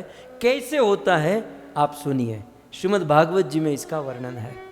ब्रह्मा जी ने जब शिरोदक्षाई विष्णु से आज्ञा मिली कि जाओ आप प्रजापति हो, प्रजा की उत्पत्ति करो, तो सबसे पहले ब्रह्मा ने क्या किया? अपने ब्रह्म लोक में 4 बच्चों को जन्म दिया। किसी स्त्री का सहारा लिए बिना अपने से ही 4 बच्चे पैदा कर दिए। श्रीमद् भागवत में कुछ इस प्रकार से वर्णन है, हम श्लोकों के साथ आगे बढ़ेंगे। सनकम च सनंदम च सनातनम आत्मभू सनत कुमारम च मुनि निष्क्राय ऊर्ध्वरेतस। ब्रह्मा जी ने अपने से सनक, सनंदन, सनातन और सनत कुमार ऐसे 4 बच्चों को जन्म दिया। अच्छा, ये 4 बच्चों का जब जन्म हुआ तो चारों दोनों हाथ जोड़कर कहने लगे, पिताजी आपने हमें पैदा किया, बताइए हमें क्या करना है? तो देखिए बहुत सुंदर ये प्रसंग है, शिव जी का जन्म कैसे होता है। तो ब्रह्मा जी ने कहा, तान प्रभाषे स्वयंभू। स्वयंभू ब्रह्मा ने तान, उन चारों बच्चों को, ब्रह्मा इस सृष्टि में ब्रह्मा जी के प्रथम संतान, क्या कहा ब्रह्मा ने? तान बभाषे पुत्रान। ब्रह्मा जी ने अपने पुत्र को कहा, क्या कहा? हे पुत्र का, हे मेरे प्रिय पुत्रो, प्रजा सृजत, हे मेरे प्रिय पुत्रो, प्रजा सर्जत। आप विवाह करो, शादी करो, और विवाह करके प्रजा का सर्जन करो, प्रजा की रचना करो, अर्थात संतान की उत्पत्ति करो। जब तान बभाषे स्वयंभू, जब स्वयंभू ब्रह्मा जी ने तान उन सनकादिकों को कहा कि प्रजा सर्जत, प्रजा का सर्जन करो, तो सनकादिकों ने क्या कहा दूसरी लाइन में? न इच्छन। उन्होंने कहा हमारी इच्छा नहीं है, पिताजी आप कहते हो शादी करो और बच्चे करो, तो न इच्छन, हमारी इच्छा नहीं है। उन्होंने कहा कि हम कोई शादी वादी नहीं करेंगे, बच्चे नहीं करेंगे। क्यों? ब्रह्मा जी ने पूछा आपको विवाह क्यों नहीं करना है? तब इन्होंने 2 कारण बताए, यहां पर लिखे हैं, एक मोक्ष धर्माणो और दूसरे वासुदेव परायणः। उन ब्रह्मा के 4 बेटों ने कहा कि देखो पिताजी, जन्म से ही हमारा स्वभाव निवृत्ति परायण रहने का है। जन्म से ही हमारा स्वभाव विरक्त, वैराग्य में रहने का है। और दूसरा वासुदेव परायण, हम लोग भगवान विष्णु के ध्यान में तत्पर रहते हैं, भगवान विष्णु के स्मरण में निरंतर लगे रहते हैं, इसलिए हमसे ये न होगा। आप हमको कहते हो कि विवाह करो, प्रजा की उत्पत्ति करो, तो हमसे ये नहीं होगा। जब इस प्रकार से सीधा जवाब दे दिया कि हम आपकी आज्ञा का पालन नहीं करेंगे, तब अगले श्लोक में मैत्रेय मुनि कहते हैं कि सो अवधातः सुतेरेवम। जब इस प्रकार से एवं प्रति आख्यात अनुशासने ब्रह्मा जी का शासन नहीं माना और प्रति आख्यात ब्रह्मा जी के सामने बोल पड़े, मतलब कोई मर्यादा रखे बिना वैसे बोल दिया कि हम विवाह नहीं करेंगे, तो क्या हुआ? दूसरी लाइन में क्रोधम, ब्रह्मा जी को क्रोध हो गया। कैसा क्रोध हुआ? दुर्विषहम, असह्य क्रोध। जो क्रोध आप लोगों को कभी होता ही नहीं है, बिल्कुल शांति की मूर्ति आप लोग है ना, आपको जो कभी क्रोध नहीं होता, न पत्नी पर, न पति पर, न बच्चों पर, न शत्रु पर। ऐसा क्रोध ब्रह्मा को हुआ। क्रोधम दुर्विषहम, दुर्विषहम माने बिल्कुल असह्य, अनकंट्रोल्ड हो गए ब्रह्मा। सो क्रोधम दुर्विषहम जातम, ब्रह्मा को क्रोध हुआ। और ब्रह्मा जी वैसे तो जेन्युइन है ना, ज्ञानी है, तो ब्रह्मा जी ने क्या किया, नियंतम उपचक्र में अपने क्रोध को छुपाने का, दबाने का बहुत प्रयास किया। हमारी तरह नहीं बस सीधे बरस पड़े, उन्होंने ट्राई किया कि मेरे क्रोध को कंट्रोल करूं, छुपाऊं, दबाऊं, लेकिन बेचारे प्रयास में असफल रहे। अगले श्लोक में कहते हैं, धिया निग्रहीय माणोपी, अपनी बुद्धि से मन में उत्पन्न होने वाले क्रोध को निग्रहीय माणो, ब्रह्मा ने रोकने का प्रयास किया। क्रोध मन में होता है, आपकी जानकारी के लिए, क्रोध मन में होता है और बुद्धि जो है ना मन के ऊपर बैठी है। तो बुद्धि के द्वारा क्रोध को कंट्रोल में किया जा सकता है यदि बुद्धि अच्छी है तो। किसी को भाड़े पे दे रखी है तो हो ही नहीं सकता। बुद्धि यदि स्ट्रांग है, और बुद्धि अच्छी कब होगी, जब शास्त्र पढ़ेंगे, कथा सुनेंगे, तो बुद्धि के द्वारा क्रोध को कंट्रोल किया जा सकता है। ब्रह्मा जी ने प्रयास किया, दिया बुद्धि के द्वारा, निग्रहीय माणोपी, क्रोध को रोकने का प्रयास किया। तो क्रोध था, लेकिन क्रोध को दबाने का प्रयास किया, तो वह क्रोध, ध्यान से सुनिए, वह क्रोध मुख से नहीं निकला, क्रोध वाणी से निकलता ना, शराब देना, गाली देना, डांटना। तो ब्रह्मा जी ने वो क्रोध कंट्रोल किया, मुख से नहीं निकला, तो वह क्रोध जो था भ्रिकुटी को भेद कर निकल गया। ब्रह्मा के वो क्रोध जो अंदर था वो भ्रिकुटी से बाहर आ गया। तो क्या कहते हैं, भ्रुवोद्यानम प्रजापते है, उस प्रजापति की भ्रू, ब्रह्मा जी के भ्रुवा, भ्रिकुटी से वह क्रोध बाहर आ गया। और ब्रह्मा जी का वह दबा हुआ क्रोध भ्रिकुटी को भेद कर आया। जब बाहर आया तो एक बालक का रूप धारण कर लिया। दूसरी लाइन में, सद्यो जायत तत्मन्यु, वो मन्यु, वह क्रोध सद्य हो गया। कैसा, कुमारो नील लोहित, वे कुमार एक बालक के रूप में नील लोहित, नील वर्ण और लाल रंग के बालक के समान वो प्रकट हो गया वह क्रोध। और ब्रह्मा जी की भ्रिकुटी से वह क्रोध मूर्तिमान बालक का रूप लेकर प्रकट हुआ। अगले श्लोक में कहते हैं, स वे रू रोदत, वो बालक रोता हुआ प्रकट हुआ। वह भ्रिकुटी से को भेद कर जब वो बालक निकला तो रोता हुआ प्रकट हुआ। किसी ने पूछा वो बालक कौन था, तो कहते देवानाम पूर्वजो, सभी देवी देवताओं का पूर्वज, इवन ब्रह्मा का भी पूर्वज। ये ब्रह्मा का बाप था, ब्रह्मा का पूर्वज ब्रह्मा की भ्रिकुटी से बाहर आ गया। तो ये बात समझ लेनी चाहिए, यद्यपि इस बालक का जन्म ब्रह्मा से हुआ, लेकिन है ब्रह्मा जी से उत्तम, ये बात समझनी चाहिए। इसलिए यहां श्लोक में प्रथम लाइन में लिखा है कि स वे रू रोदत, वो बालक रोते हुए प्रकट हुआ। कौन था, देवानाम पूर्वज, देवताओं का पूर्वज, इसलिए देव देव, इसलिए उसको महादेव कहते हैं। और वो कौन है, तो कहते हैं भगवान भव, वो और कोई नहीं, वो बालक भगवान भव, भगवान भोलेनाथ, भगवान देवाधिदेव महादेव है। तो इस प्रकार से शिव जी का प्राकट्य ब्रह्मा जी की भ्रिकुटी से हुआ। अब देखिए, जब प्राकट्य हुआ तो वो बालक रोते हुए प्रकट हुआ। तो बालक ने रोते रोते कहा कि नामानी कुरु, भाई मैं प्रकट हुआ हूं, अब मेरे नाम करो, मेरा नामकरण करो। उस बालक ने कहा, श्लोक में लिखा है, नामानी कुरु में दात, मुझे पैदा आप लोगों ने किया है, ब्रह्मा जी को कहा आपने मुझे जन्म दिया है, तो पहले तो मेरा नाम रखो और मुझे रहने के लिए कोई स्थान दो। तो नामानी कुरु में दात स्थाना नीच जगत गुरु, मुझे स्थान प्रदान करो। ब्रह्मा जी ने कहा रो मत, पहले मैं तुम्हारा नामकरण किए देता हूं। तो ब्रह्मा जी अगले श्लोक में अब नामकरण करते हैं। क्या कहते हैं, यद रोदी सुर श्रेष्ठ स्वद्वेग इव बालक ततस्त्वात् अभी दास्यांति, क्योंकि हे बालक तुम रोते हुए प्रकट हुए हो, तुम सभी सुरों में देवताओं में श्रेष्ठ हो, तुम सबसे उत्तम हो और तुम रोते हुए प्रकट हो, इसलिए नामना, दूसरी लाइन के अंत में क्या कहते हैं, नामना रुद्र इति प्रजा, इसलिए दुनिया की प्रजा तुम्हें रुद्र नाम से पुकारेगी, मैं तुम्हारा नाम रखता हूं रुद्र। तो रोते हुए प्रकट होने के कारण शिव जी का नाम रखा गया रुद्र। ये रुद्र कौन है? सदा शिव जो भगवान के धाम अध्यात्म जगत में रहते हैं, उस सदा शिव का ही एक अवतार है रुद्र, जो ब्रह्मा जी अभी कहेंगे। तो इन्होंने कहा कि भाई मेरे रहने का स्थान तो बता दो, मैं कहाँ रह सकता हूं, 2-5 स्थान तो बताओ। तो ब्रह्मा जी अब रुद्र के रहने का स्थान बताते हैं। आप कहाँ रह सकते हैं? कहते हृदय, आप हृदय में रह जाओ, दिल में। हृदय पहला स्थान। दूसरा इंद्रियाणी, इंद्रियों में रहो। तीसरा अशु, अशु माने प्राण में रहो। चौथा व्योम, व्योम माने आकाश में रह सकते हो। ब्रह्मा जी ये रुद्र को, शिव जी को रहने के स्थान देते हैं। आकाश में रह सकते हो।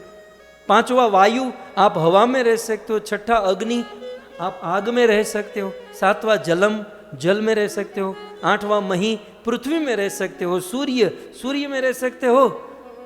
चंद्रमा में रह सकते हो। और अंत में कहा तपह, आप तपस्या में रह सकते हो। इन स्थानों को मैंने पहले से ही बना रखा है, तो आप इनमें से कहीं भी रह सकते हो। तो रुद्र ने कहा कि ये मेरा कैसा नाम रखा आपने रुद्र, अच्छा नहीं लग रहा है, थोड़ा कोई अच्छा नाम रखो अपना। रुद्र रुद्र, ये क्या रुद्र रख दिया, मतलब ऐसा बोला होगा। ब्रह्मा जी ने कहा रुको, मैं तुम्हारे और भी नाम रखता हूं। तो ये भागवत की बात है, स्टाइल केवल मेरी है बोलने की। तो ब्रह्मा जी ने कहा रुको, मैं तुम्हारे 11 नाम रखता हूं। और यही हुए 11 रुद्र। हम लोग कहते हैं ना 11 रुद्र, तो 11 रुद्र के नाम ब्रह्मा जी रखते हैं। पहले मन्यु, पहले रुद्र का नाम है मन्यु। दूसरे मनु, तीसरे महीनस, ये श्लोक में सब लिखे हैं। चौथे रुद्र का नाम है महान। 5वें शिव, 6ठे रुतध्वज, 7वें उग्र रेता, 8वें भवः, 9वें काल, 10वें वामदेव और 11वें धृतव्रत। इस प्रकार इस श्लोक में ब्रह्मा जी ने 11 रुद्र के नाम रखे, जो पहले से ही थे, ब्रह्मा जी ने उसे प्रकट किए। तो 11 नाम दे दिए रुद्र के, शिव जी के। श्रीमद् भागवत जी में यह प्रसंग, ये सब भागवत के ही श्लोक है। तो रुद्र ने कहा ठीक है, आपने मेरे नाम भी रख दिए, अब मुझे करना क्या है? अब मुझे करना क्या है? ब्रह्मा जी ने कहा कि तुम 11 रुद्र हो, तो तुम 11 पत्नी तुम्हारी होगी। एक एक रुद्र की एक एक पत्नी। अच्छा, किस रुद्र की कौन सी होगी पहले से बता दीजिए। तो यहां पर 11 रुद्र की 11 पत्नी क्रम से लिखी हुई है। पहले रुद्र की पहली पत्नी का नाम है धी। दूसरे रुद्र की पत्नी है वृत्ति।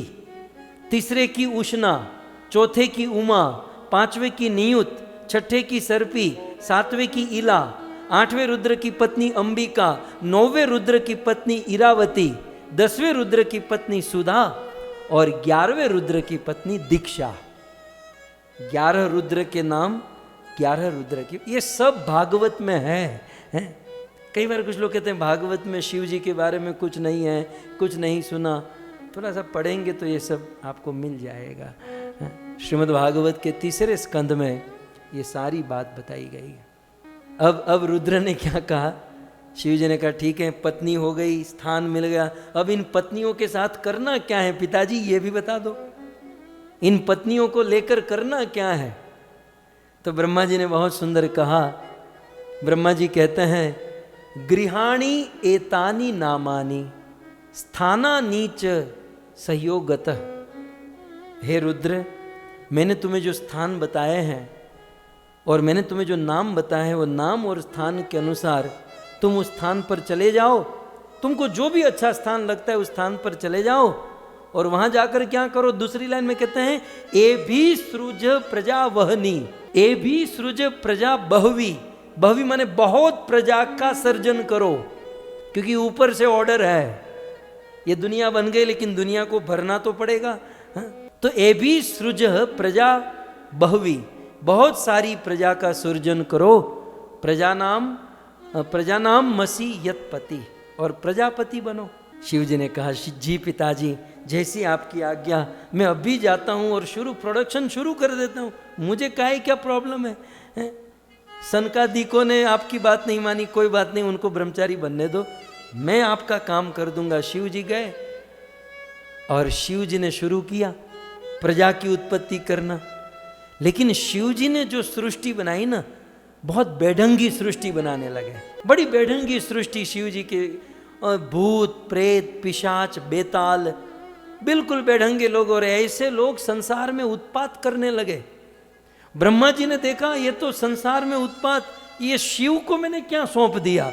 ब्रह्मा जी ने शिव जी को बुलाया, बुलाकर कहा, बेटा तुम रुको रुको, ये तुम्हारे बस की बात नहीं है, तुम ये सब छोड़ दो। मुझे ये बहुत अच्छा काम लगा। ब्रह्मा जी ने कहा तुम ये छोड़ दो, तुम तपस्या करो, ये तपस्या तुम्हारे लायक है। शिव जी को तप करने भेज दिया। इससे हमें ये बात जानने मिलती है, भजन करना चाहते ना तो घर गृहस्थी के थोड़े बहुत काम शिव जी की तरफ बिगाड़ देंगे तो घर वाले ही कह देंगे जाओ तुम्हारे बस में नहीं है, तुम माला जपो, ये हम कर लेंगे। जड़ भरत जी के जीवन में ऐसा था। जड़ भरत जी ज्ञानी थे, सब कुछ जानते थे, लेकिन जानबूझकर अपने आप को डेवलप नहीं रखते थे, जानबूझकर गलती करते थे ताकि समाज में फंसे नहीं। हमारे गुरु महाराज भोजपुरी में एक कहावत कहा करते थे कि नीत गीत गाए हो, यदि आप अच्छा गीत, पहले के जमाने में राजा महाराजा, पहले के जमाने में तो ये मीडिया नहीं था ना, ये cassette player, CD player, iPod, ये सब तो नहीं था। तो पहले के जमाने में राजा महाराजा को गीत सुनने का मन होता था तो साक्षात आदमी को ही बिठाते थे, और उनके राज्य में जो अच्छा गीत गाता था उसको बंदी बनाकर रखते थे। तो राज्य वाले क्या सोचते, अच्छा गाएंगे तो ये राजा बंदी बनाकर ले जाएगा, उससे अच्छा है कि गाओ ही, अच्छा गाओ ही मत। यदि अच्छे से सब कुछ करेंगे तो संसार में फंसेंगे। तो यहां पर शिव जी की स्टाइल अपने को अच्छी लगी। शिव जी ने बेढंगी सृष्टि बनाई। ब्रह्मा जी ने कहा कि रुद्र एक काम करो, यहां आओ, तुम ये सब छोड़ दो, तुम तपस्या करो। तो मानो जानबूझकर शिव जी कहते हैं मैं तपस्या क्यों करूं? तो ब्रह्मा जी ने बहुत सुंदर जवाब दिया। ब्रह्मा जी कहते हैं तपसेव, ब्रह्मा जी कहते हैं तपस्या से ही परम ज्योति, मतलब परम प्रकाशमान, भगवंतम अधोक्षजम, भगवान अधोक्षज, अधोक्षज माने भगवान नारायण, भगवान कृष्ण, तपस्या से ही परम प्रकाशमान भगवान अधोक्षज भगवान कृष्ण, सर्वभूत गुहावास समंजसा विंदते पुमान। तपस्या से ही भगवान कृष्ण सबके हृदय में वास करते हैं, सबके सामने प्रकट होते हैं, प्राप्त होते हैं। सो बेटा एक काम करो, तुम जाकर तपस्या करो। तब मैत्रेय मुनि कहते हैं, अब देखिए, मैत्रेय उवाच, मैत्रेय मुनि क्या कहते हैं, एवं आत्म भुवादिष्ट, इस प्रकार से ब्रह्मा जी की आज्ञा को लेकर परिक्रम्य गिराम पतिम, ब्रह्मा जी की 3 परिक्रमा किए शिव जी, ब्रह्मा जी को प्रणाम करके वाढ़म इतिम उपामंत्र विशेष तपसेवनम, शिव जी तपस्या करने के लिए वन में चले गए।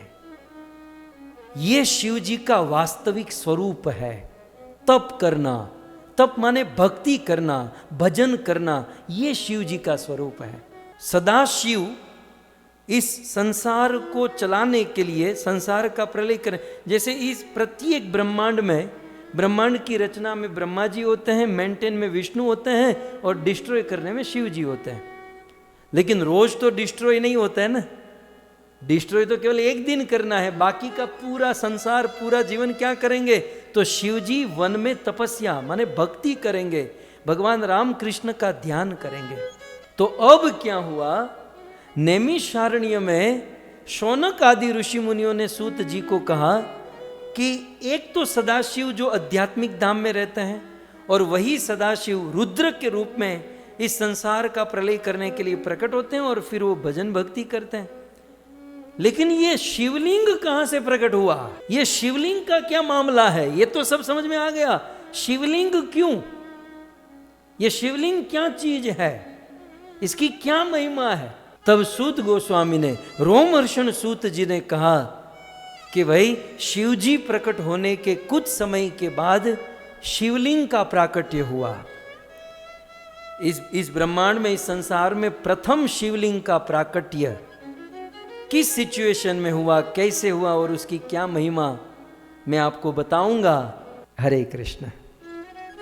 मैंने बहुत प्रयास किया कि आज बता दूं, अभी आ जाए, लेकिन क्या करें, कथा का प्रवाह ही कुछ ऐसा चला कि तो अब कल, आज शिव जी प्रकट हुए हैं, कल शिवलिंग प्रकट होगा।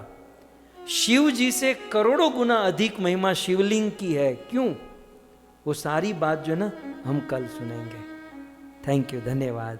आइए इन सब आयोजकों को धन्यवाद करते हुए, इनके पितरों का स्मरण करते हुए, इनकी शुभ भावना करते हुए, जय जयकार के साथ हम आज के सत्र को विराम करें। ग्रंथराज श्रीमद् भागवतम महापुराण की, श्री कृष्णचंद्र भगवान की, श्री देवाधिदेव महादेव की। बोलो बोलो नमः पार्वती पतये हर हर महादेव। जगत गुरु शिल प्रभुपाद की, निताय गौर प्रेमानंदे। जय जय श्री राधे, जय जय श्री राधे, जय जय श्री राधे।